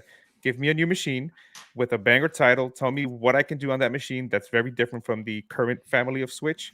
And you're gonna buy it, brother. I'm gonna buy it. You're gonna buy it. Oh, they already got my credit card. I'm part of the problem. I'm part of the problem. Listen. Hi, my name is Craig. I have a problem. I love Nintendo too much. I said it live on the air, folks. Dan Lazaro, good friend of the program, he drops a $5 super chat and says, even if Sony offered a discount, they still raise prices to $70 per game. You're not really getting a discount. And the way Sony does trials is worse than demos. Yeah, again, the transparency of what Boxenberger said is that we need some numbers to go along with these statements. But listen, we're closing in on we started the show 15 minutes early. We're probably going to finish 15 minutes before 2 because it's still going to be a 2-hour show. But I definitely want to get to this question now that we have these numbers in front of us. Xbox Game Pass versus PlayStation Plus, which was announced today. Like I said earlier, I think Sony is a wounded animal. I think that they're in a bit of a tailspin. If you just look at what's been going on with them, it has not been good press the last couple of weeks. It's been one hubbub after another. This is an opportunity for Microsoft to take them by their tail. Again, in my opinion, and I think that the way that they could sell Xbox Game Pass is better than PlayStation Plus is to get a bunch of titles in there. We just saw Guardians of the Galaxy get in there, which again was potentially some people's game of the year of last year. If you missed out on Guardians, my God, please play it for the love of Joe. It is incredible. Weird West is coming into the service. That is getting incredible buzz. Now that's a multi-plat. It's coming out for the PlayStation, but it's also coming out in Xbox Game Pass day and date, and it's getting great buzz, a lot of talk. And I'll start first with Boxenberger on this. Boxenberger, do you agree that now that the pricing structure is out there, Microsoft could go and maybe push the envelope a little bit of getting additional titles into Xbox Game Pass to say, hey, listen, come play here. Your value, we respect your dollar. Oh, I think they should do that anyway, regardless of what Sony did with their subscription service, because we know that the first-party games aren't coming until the fall, and it's a long gap, and so yeah, that would be a great thing to do. The one thing that comes immediately to my mind is we had that rumor last week, and we talked about this also in the world of gaming, that A Plague Tale Requiem apparently is coming out already in June. Yeah, and that's Game Pass day and date, brother. Exactly, that has already been confirmed, so we're getting something there if it turns out to be true. But yeah, it's definitely time for Microsoft to put something in Game Pass. I mean, there were the rumors of Resident Evil Village coming. That would be a great addition to Game Pass. But they could also add other games. We got Crusaders Kings 3 today. Yes, that was just announced today. Crusader Kings 3 confirmed for next month. Yeah. Although I would argue here it probably doesn't have the appeal to the masses like Guardians did. So yeah, we need a caliber like Guardians of the Galaxy, which was a great addition. Like you said, I love that game. It's fantastic.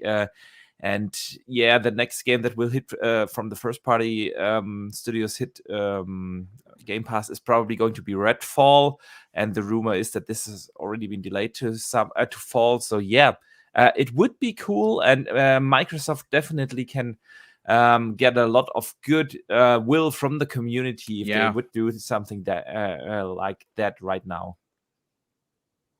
Yeah, I mean, I think that they probably have some deals in place that we don't know about, but I think that when you look at the buzz going on with, again, we're not going to be the only podcast talking about comparing the Xbox Game Pass to PlayStation Plus. It's going to be talked about for the rest of the week and maybe even until next week. Now that the numbers are official, no, we're not going on what ifs. We're going on actual blog posts from Jim Ryan. So this is not going to be the only podcast, but I agree with you there. I think you're onto something. I do have a question though. Is there any really big major releases launching from now until fall that would make a splash? That's a good question, dude.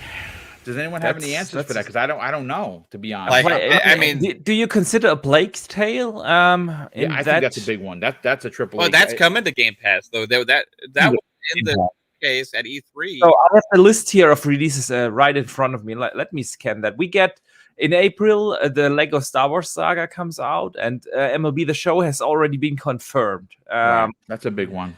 That's definitely a big one. And then I'm just naming the bigger ones that are in this list. we don't. Lego have to talk Star about- Wars would be great to get in Game Pass for a multitude of reasons. Yeah. That would be a great addition to that. Yeah, the problem with that is like it doesn't You have forget online Evil play. Dead. Evil also. Dead Game of the Year 2022. Evil Dead Mhm, is mhm. coming. Yeah, when is In Evil May. Dead coming? That's There's rumors about May, that. May. actually. I'm still in April. So There's Evil some Dead, rumors yes. about that. Remember, Deliver Boom, a- Miles Pierre in your chat said Evil Yeah. Dead. Remember during one of our shows? I'm just saying. You know, it'd be cool Vampire if- Masquerade is coming out Well- in May. That could also be. And then we have Sniper Elite 5 in May. That has also already been That's been confirmed. confirmed for Xbox Game Pass Yeah. as well. Yeah. if So Godfall came to Xbox Game Pass, that would be funny. But what I'm getting at is like there's really not a whole lot, and it seems like some of the Yeah. bigger ones they've already actually Saints Row in confirmed for Game August. Pass, right? Yeah. Saints Row I think we'll get August. some more announcements. Saints Row would be a great one. I don't know if they could get that in Game Pass, but that would be a big one. I think that the reboot of the franchise, I love Saint Row. Yeah. I think Saints Yeah. Row, the Ain't original that one, was awesome. Pac-Man game coming to Game Pass as well? Yes, it is. Pac-Man? Pac-Man. It has like Yes. 10 or 11 games in there. It's like the The Pac-Man collection, yeah. collection. Yeah. Yeah, man, but that's about it. What in terms of games with release dates? So, but there are a lot of announced games for 2022 that it could still come to Game Pass. We have of course, some of the Ubisoft games like Avatar. This year we have what else? We have the Atomic Heart's Um, coming to Game Pass as Yeah. well. As far as We- Ubisoft games, yes. I think Gotham most of those Knights. are going to be a part of that Ubisoft Plus service that we're going to probably have on Yeah. Game Pass at some point this year. I can't wait for that. That's Well, going to be, I'm definitely subscribing to But that. I call for Gotham Knights. Make it happen. Gotham yeah, man. Knights. Gotham Game Knights Pass, would be the perfect. day one. That is Yeah. perfect. It is absolutely. Absolutely. That would be awesome. Well, listen, let's get Mav. Mav, obviously, where do you fall in Microsoft? I mean, the word need might be overused. What do you think? What should Microsoft do to take advantage of this situation? Because it is a situation. I got completely sidetracked. I forgot what we were talking about to begin with. What situation again? I'm sorry. No, I'm saying okay. So Sony has released their numbers, right? We know what Game Pass versus PlayStation Plus is. What do you think Microsoft should do in regards to say, hey, listen, take a look at our service. We're offering our value is inherently better. Well, I think they already got ahead of that last week when they started revealing some of those numbers at the GDC right? conference. Yeah. Mhm. So they were already kind of touting like, it counteracting this false stuff that like Jim Ryan's saying in his interview about how it's bad for new games to be in services and stuff like that. So they're already putting numbers out there and backing that up. But all they need to do is have another amazing E3 this year with another huge show with all of the games hitting Game Pass day one, just like they did last year. And last year's show had, what was it, 20 games, I think, or 30? It was in my opinion, it was the best show in probably a decade, might be even in the history of the company. And check this out. Out of all of those games they had last year, only 2 of them at Game Pass at the E3 show were not announced to be at Game Pass day one, and that was Diablo 4, which now will be because they've acquired Activision Blizzard since then, and then also Battlefield 2042 was at the show, right? Which we know that will be in Game Pass at some point anyway itself because they just announced that it's coming to EA Play, right? So that's part of Game Pass. So everything at Xbox's show last year will be in Game Pass, right? And most of them already have hit, and most of them are coming day one if they haven't released yet. So all they need to do is have another big time, huge blowout this June, like they did last year, with even more, because we talked about this before, Boom, on your show. I think it was a couple weeks ago about can they top last year's show, right? And the answer is just purely based on what they have in development. That should happen by default, right? So if they come out there and they have all of these games and we see, okay, I was going to buy that. I was going to buy that. I was going to buy that. I would have bought that. I would have bought that. That's like, okay, it's $1,000 worth of games. And you're telling me all I got to do is pay $14.99. You don't get that on the PlayStation. You can't counteract that on PS Plus. It is not an answer to Game Pass. And Jim Ryan said they were working on an answer. It is not an answer, right? Game Pass, when you're seeing that conference, right? And we'll call it the Game Pass E3, right? It's kind of what they had last year. When you're watching Game Pass E3 and you see every game at the show is coming to Game Pass day one, except for maybe 1 or 2 titles, and you know that everything is going to be in that service day one at $14.99 a month, plus you also have all the other added benefits that we know, that's how they counteract it. If people are smart over time, value speaks for itself. Your wallet speaks for itself, right? People are going to migrate to the place that gives them the most bang for the buck. Yep. Right. And bang for the buck does not mean compromise in value. Actually, with Xbox, what we've seen is quite the opposite. We've seen an increase in quality from the first party lineup, including games that won Game of the Year last year from multiple outlets. So all they have to do is showcase these games and say Starfield day one. Okay, that's saving $60. Forza Motorsport, if it's announced for this year, that's saving $60. Redfall this year, that's saving $60. What about all the third party deals? Well, we always keep forgetting Deathloop, even though that was PlayStation last year. It's still a new game for us. Yep. Plague Tale or anything that they're announcing, and there's going to be surprises that we don't know about. There's going to be some of these project names that are going to be revealed. They're going to show us some more things that are maybe 2 years away, 3 years away as well. Like all of these different things you're telling us, you're laying out the roadmap, and that's what they need to do. They just need to lay out the roadmap and just double down on it to let everybody know, because there's a huge amount of gamers out there. For some reason, they still believe that Xbox doesn't have anything in the works. And I know this because on a tweet, I'll be like, Xbox has so much coming. They'll be like, what? What do they have coming? I'm like, oh my God, are you guys like ignorant to like what's going on in the gaming industry? How are you actually having conversations in a social media space where you actually have no idea what's going on? And the truth is, a lot of people have no idea because they're only interested in what they are playing on, right? And they're ignoring the other side. So the way to get across that is have these huge shows that nobody can ignore. You got to do so much that nobody can ignore. Nobody ignored Forza Horizon 5 when they blew the socks off everybody last year, right? Because it just blew people away. If they have this show again and it just make it so big and so massive that people can't ignore, and then at the end it's like, hey, Game Pass day one for all these games, it's like, holy crap, what am I doing? I can go get a Series S for $300, and I can pay $14.99 a month and have all of this stuff. And I can game share that with somebody as well. So that's another aspect to this, right? You have 2 Xboxes in the house. You only got to pay once, right? So you can have 2 Xboxes. You got to pay $14.99 a month. You can game share on the other console. And you're golden. You don't have to spend $70 per title to play games day one. And that adds up. So the more titles they have in this PlayStation lineup that comes out is making it more expensive for you to enjoy the ecosystem. That's the catch that's the thing about Xbox and Game Pass is that there is no increase in payment based on the amount that they add to the lineup. It's only saving us more money.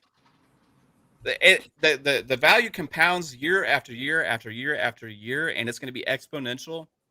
So all they got to do is showcase that, and if they do what they did last year and expand on it, it's going to speak for itself.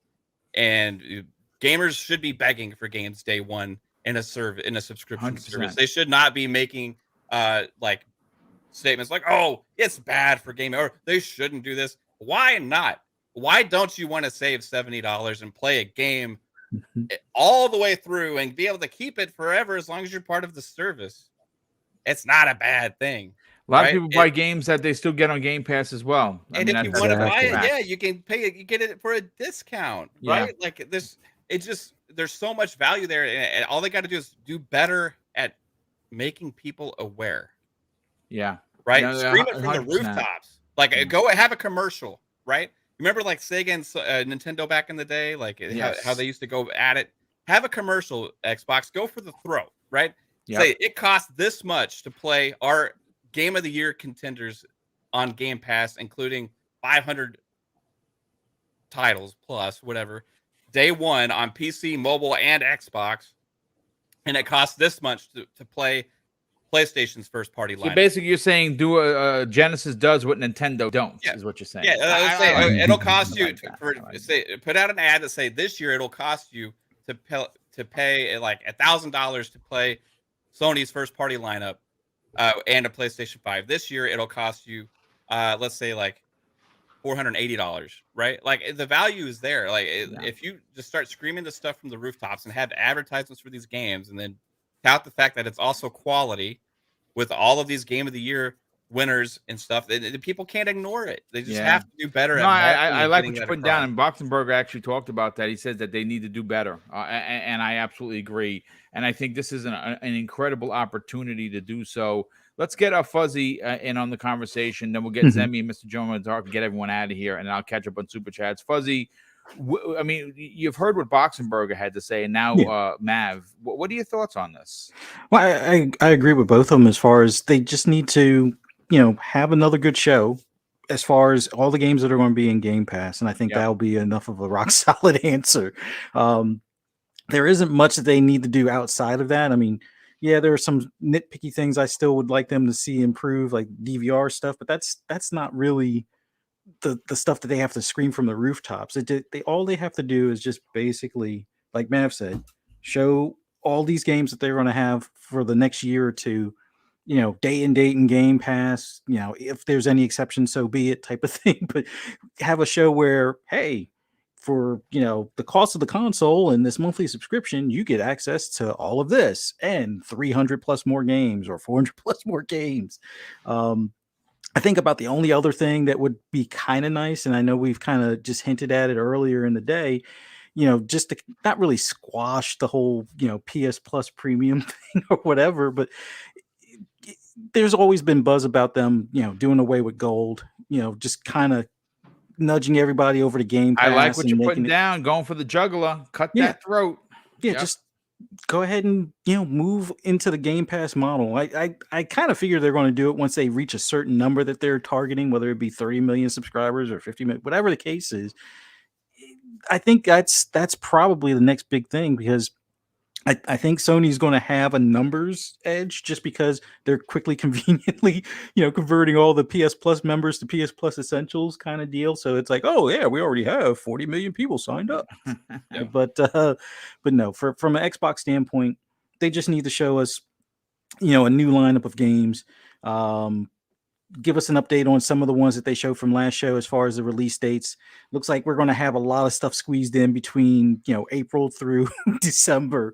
And then some of them might get pushed to the next year, but just a solid show for the, summer, and, push, not, drill it home as far as the pricing. And then I guess the only other thing, let us know what this Keystone deal is, if that's even, a USB stick or whatever that is, but maybe talk about that even. But that's all I listen, we don't know. I'd love it to be a handheld. It's not a handheld. What it probably Keystone is probably the $99 streaming stick with a controller combination, and that's going to be considered a unit, and that's how they're going to get people to subscribe to Xbox Game Pass. You drop a 3-month subscription in there, and people like the normies, like someone who doesn't want the box, who just wants to stream the game.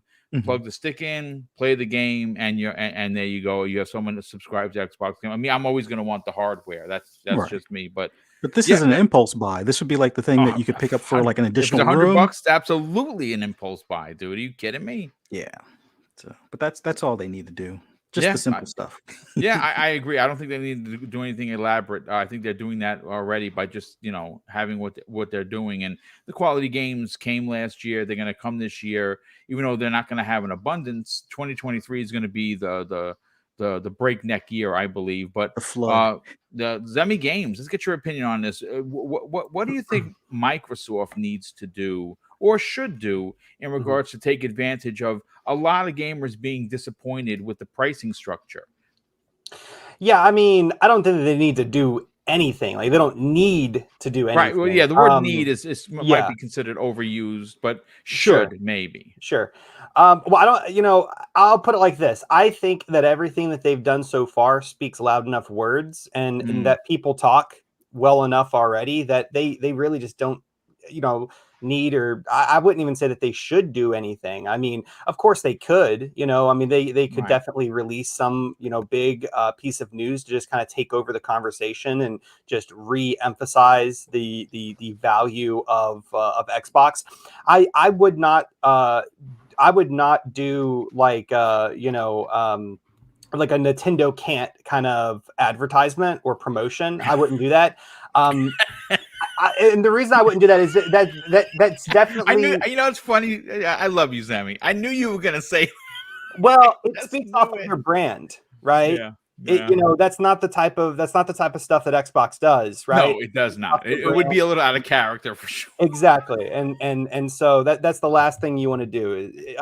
So I would not advise that, but dropping some big major bomb piece of news, I think could go a long way of just re-showing, like very subtly re-showing the true value that's in Game Pass, right? And then while also just taking over the conversation.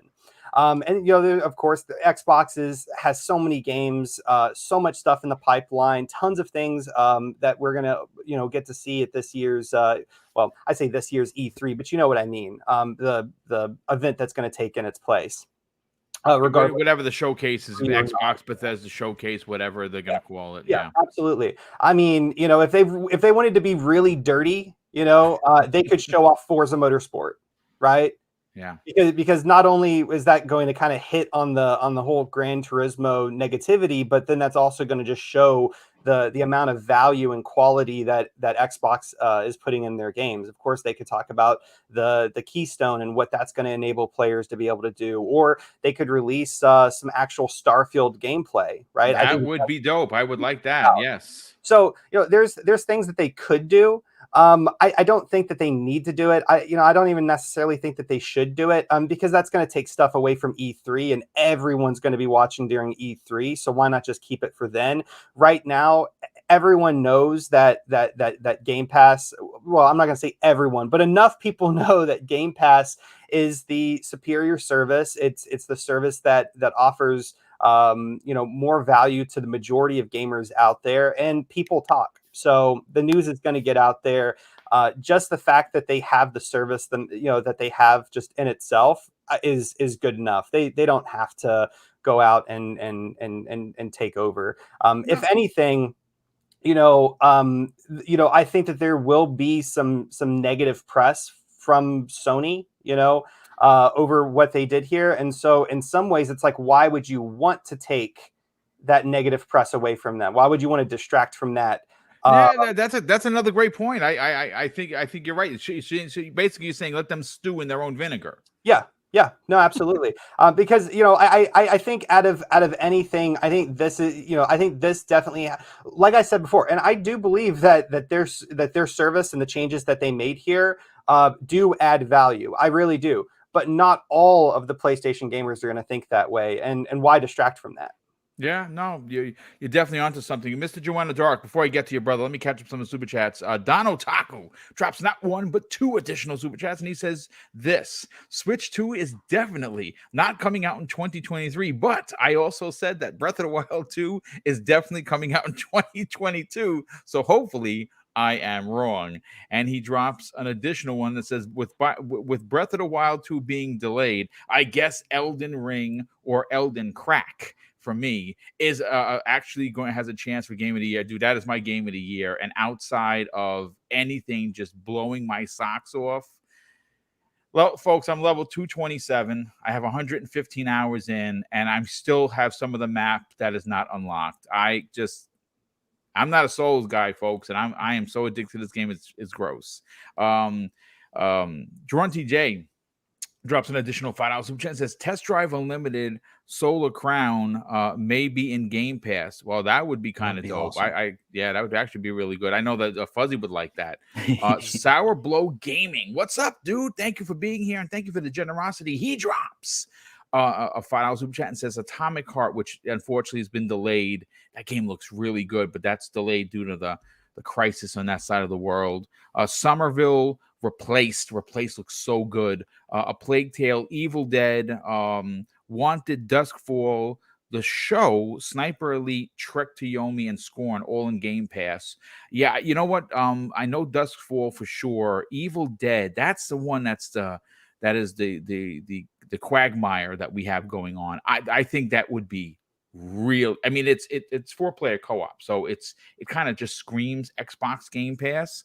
And we did see the game that's like the zombie game from Valve get in there day and date. So maybe just maybe. And One Bad Mother in the chat says Spartacus wasn't an answer.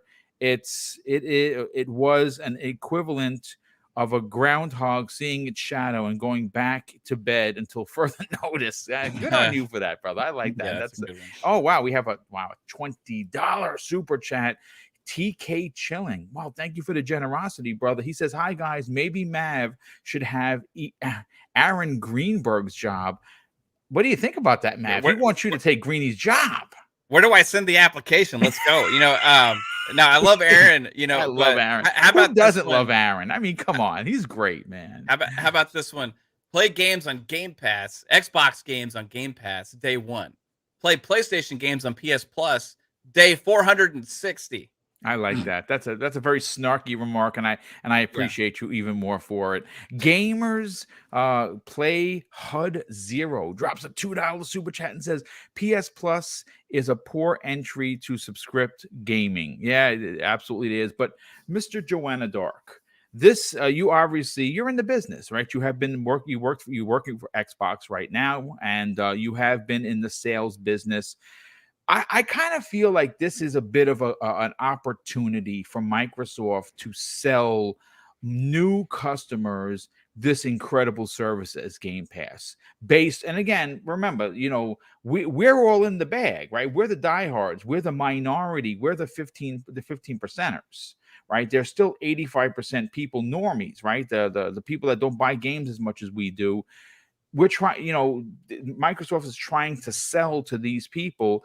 I think this is a golden opportunity to say, hey, listen, look at our service versus the newly announced Sony service. We got a box that's 300 versus their 400 and 500, and you get you can have all of this inherent value. They say they only have 100 games, but they have 500 games in there right now. What could Microsoft do?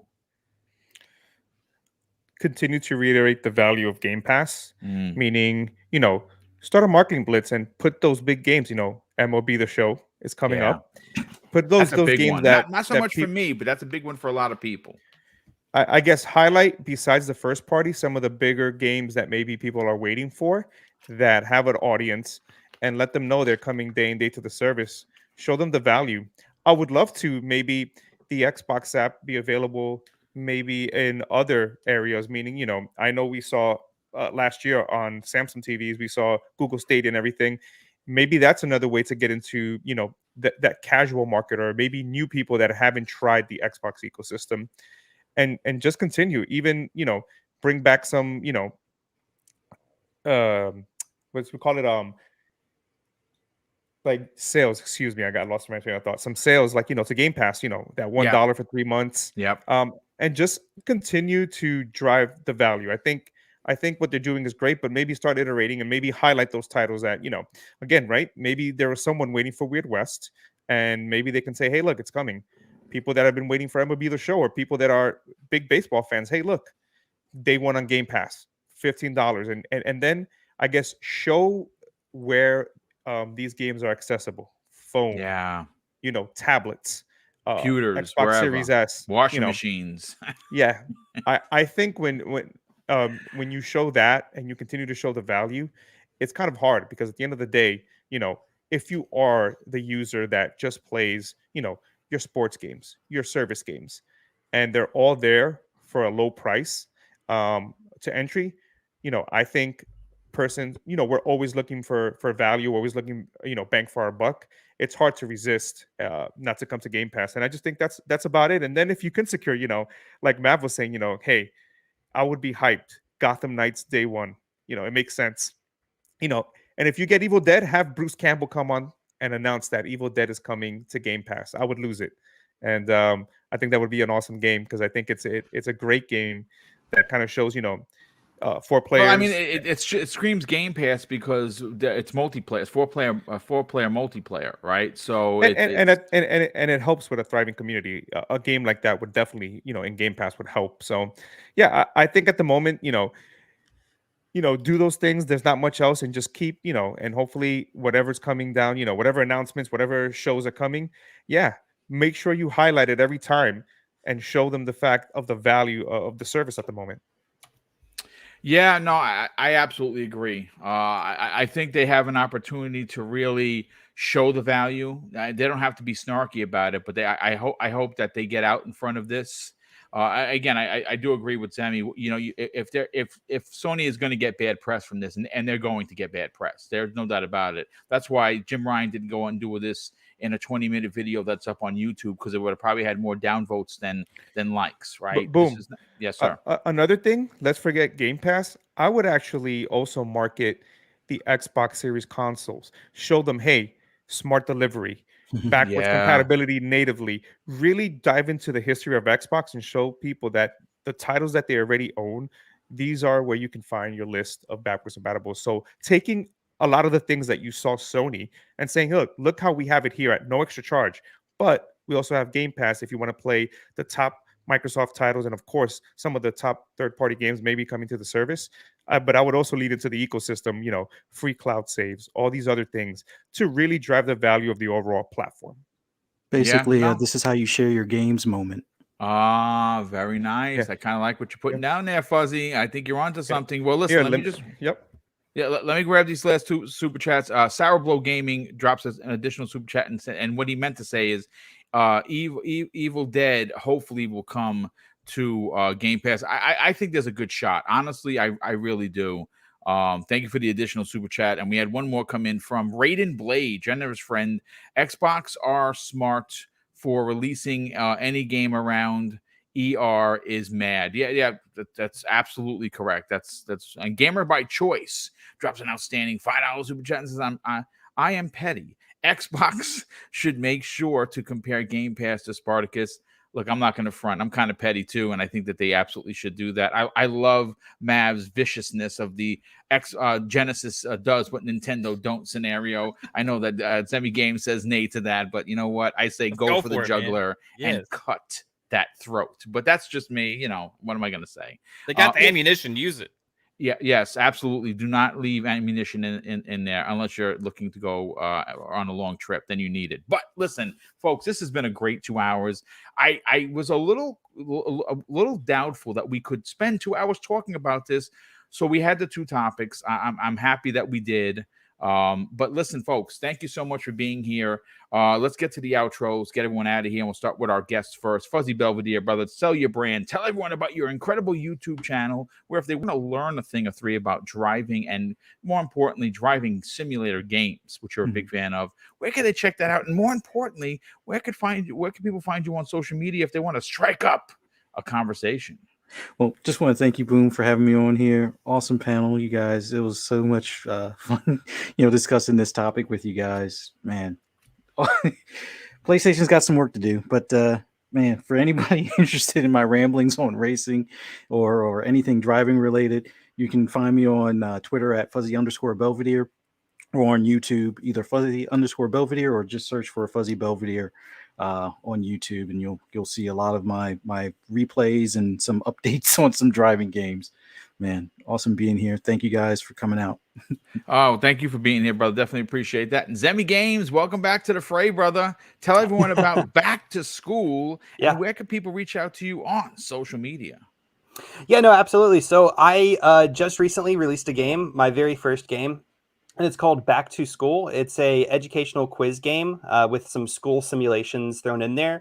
And basically the game is the player has to answer very challenging elementary school questions to progress through, from first grade to fifth grade in the game, and ultimately just, see if they're smart enough to graduate elementary school. And so it's a, fun, unique, educational, game that offers a lot of challenge, but also some comical moments thrown in there as well. Whenever you discover that you are not smart enough to probably graduate elementary school. But yeah, so that game, it just released March 10th for $4.99 on Steam and on Xbox. And so you can find it on Xbox just by going and searching Back to School in the store. It currently does not have achievements, but we are looking to add that to the game. We did actually just recently come out with our latest update, which adds 300 new questions to the game. And Nice, dude. we plan on adding even more questions, as time goes on. So there's that, and then also there's a lot of accessibility features in Back to School, and that's something that we definitely wanted to do whenever we thought about making an educational game. So for people that have problems reading, because it is a heavy text-based game, we have a text-to-speech option that reads out everything to the player, all the questions, all the answers. So players that have issues with reading can now play the game. And then we also have a timer feature where the player can turn off the timer to get extra time to answer each question. Nice. And 10% of all game sales are going to the National Center for Learning Disabilities, which is an organization that helps children, teens, and adults with learning disabilities. So there's that added benefit as well. So if you're interested in purchasing the game, definitely check it out on Xbox or Steam. And you can follow us at Goldenrod Games, which is the name of my studio, on Twitter, or you can check out goldenrodgames.com to learn more information or to get in touch with us.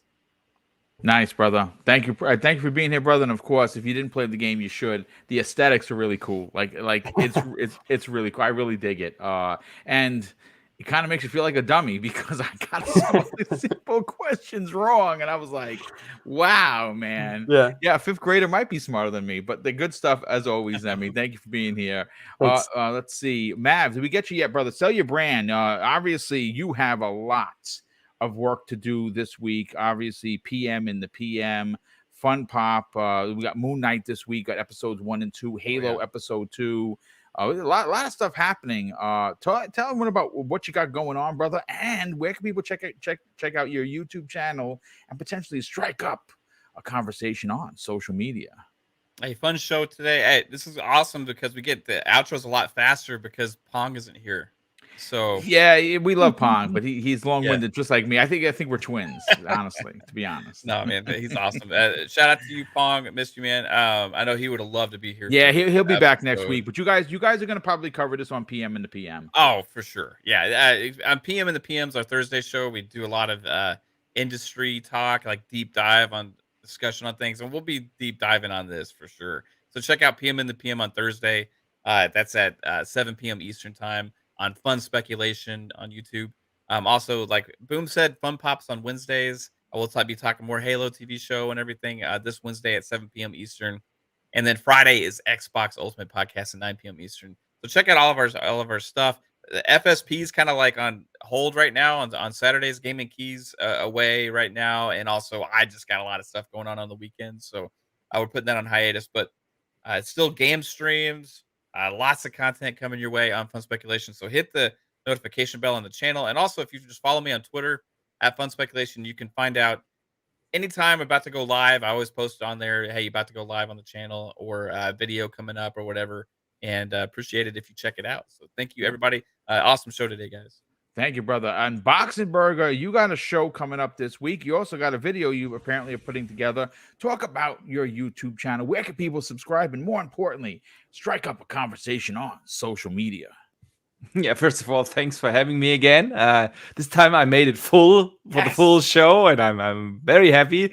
I didn't miss a single show, but I never could stay for the entire thing, so that was awesome. Yeah, and if people want to see what I'm working on, definitely. I'm sorry, I didn't mean to cut you off. The Fifth Horseman is asking what's Zemi's game called. It's called Back, the number 2 School. Back to school. Yes, but continue. Yeah, Boxing Burger. Listen, brother, you've been putting out some great content. We have missed you on the show. Obviously, you are a big part of this program each and every week. We're glad that the time zones are finally synced. But tell everyone about what you got coming up this week. Yeah, I've got a lot of stuff coming up. Of course, I'm working on a video covering all the news that came out of GDC. I hope I can finish that by the end of this week. It's just crazy with work. But I also do have my podcast, The World of Gaming, airing on Thursday at 2 p.m. Eastern now. That's 8 p.m. Central Europe or 7 p.m. UK time. This week we have Jay Fonzarelli on, and we are going to go through all the news of the week. We also usually talk on this show a little bit about the news that everyone seems to miss, and the podcast do not cover. So that's going to be a fun show. The topic list is already this long, so it's going to be fun. And you can find the channel everywhere at Boxenberger, of course, YouTube, Twitter, Xbox, PlayStation. It's everywhere, Boxenberger. So, nice. Looking forward to next week here. Boom. Excellent. Yes. And I'm assuming we're going to have a lot to talk about then as well. And last and no way least, Mr. Joanna Dark, brother, tell everyone about Xbox International, the Nickel podcast that you do each and every week. And where can people reach out to you on social media? Sure. First, I want to tell Boxenberger that I want an autograph since I know he's the Master Chief. I love it. You don't see the similarities, to be honest. But we're going to have that discussion with him and Special Nick, who's the Master Chief. That's going to be a nice one. But you can find me on Wednesdays on the Crazy Lou Gaming channel, Xbox International with Sour Blow, Silent Cypher, and of course, Crazy Lou. This week's I'm excited. We have Vanessa Villalobos. She is from Team Xbox. She is a customer experience program manager, and she's going to be hanging out with us, telling her story, and also telling us about what she does for Xbox support. So excited for that. And then on Thursday, I hang out with Jasmine, and Albert, two of my good friends and colleagues on the Nickel Gaming Show. We record on Thursdays, and then the show goes live on Friday.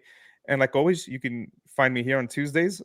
Sorry I've been late, but I've been in meetings, so I try to make sure I make it to the show.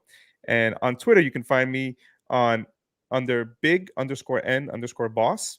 Like I said, shoot me a DM. I'm in there talking, just hanging out, having a good time, talking to people, and making fun of Boxenberger looking like the Master Chief. Well, I love it.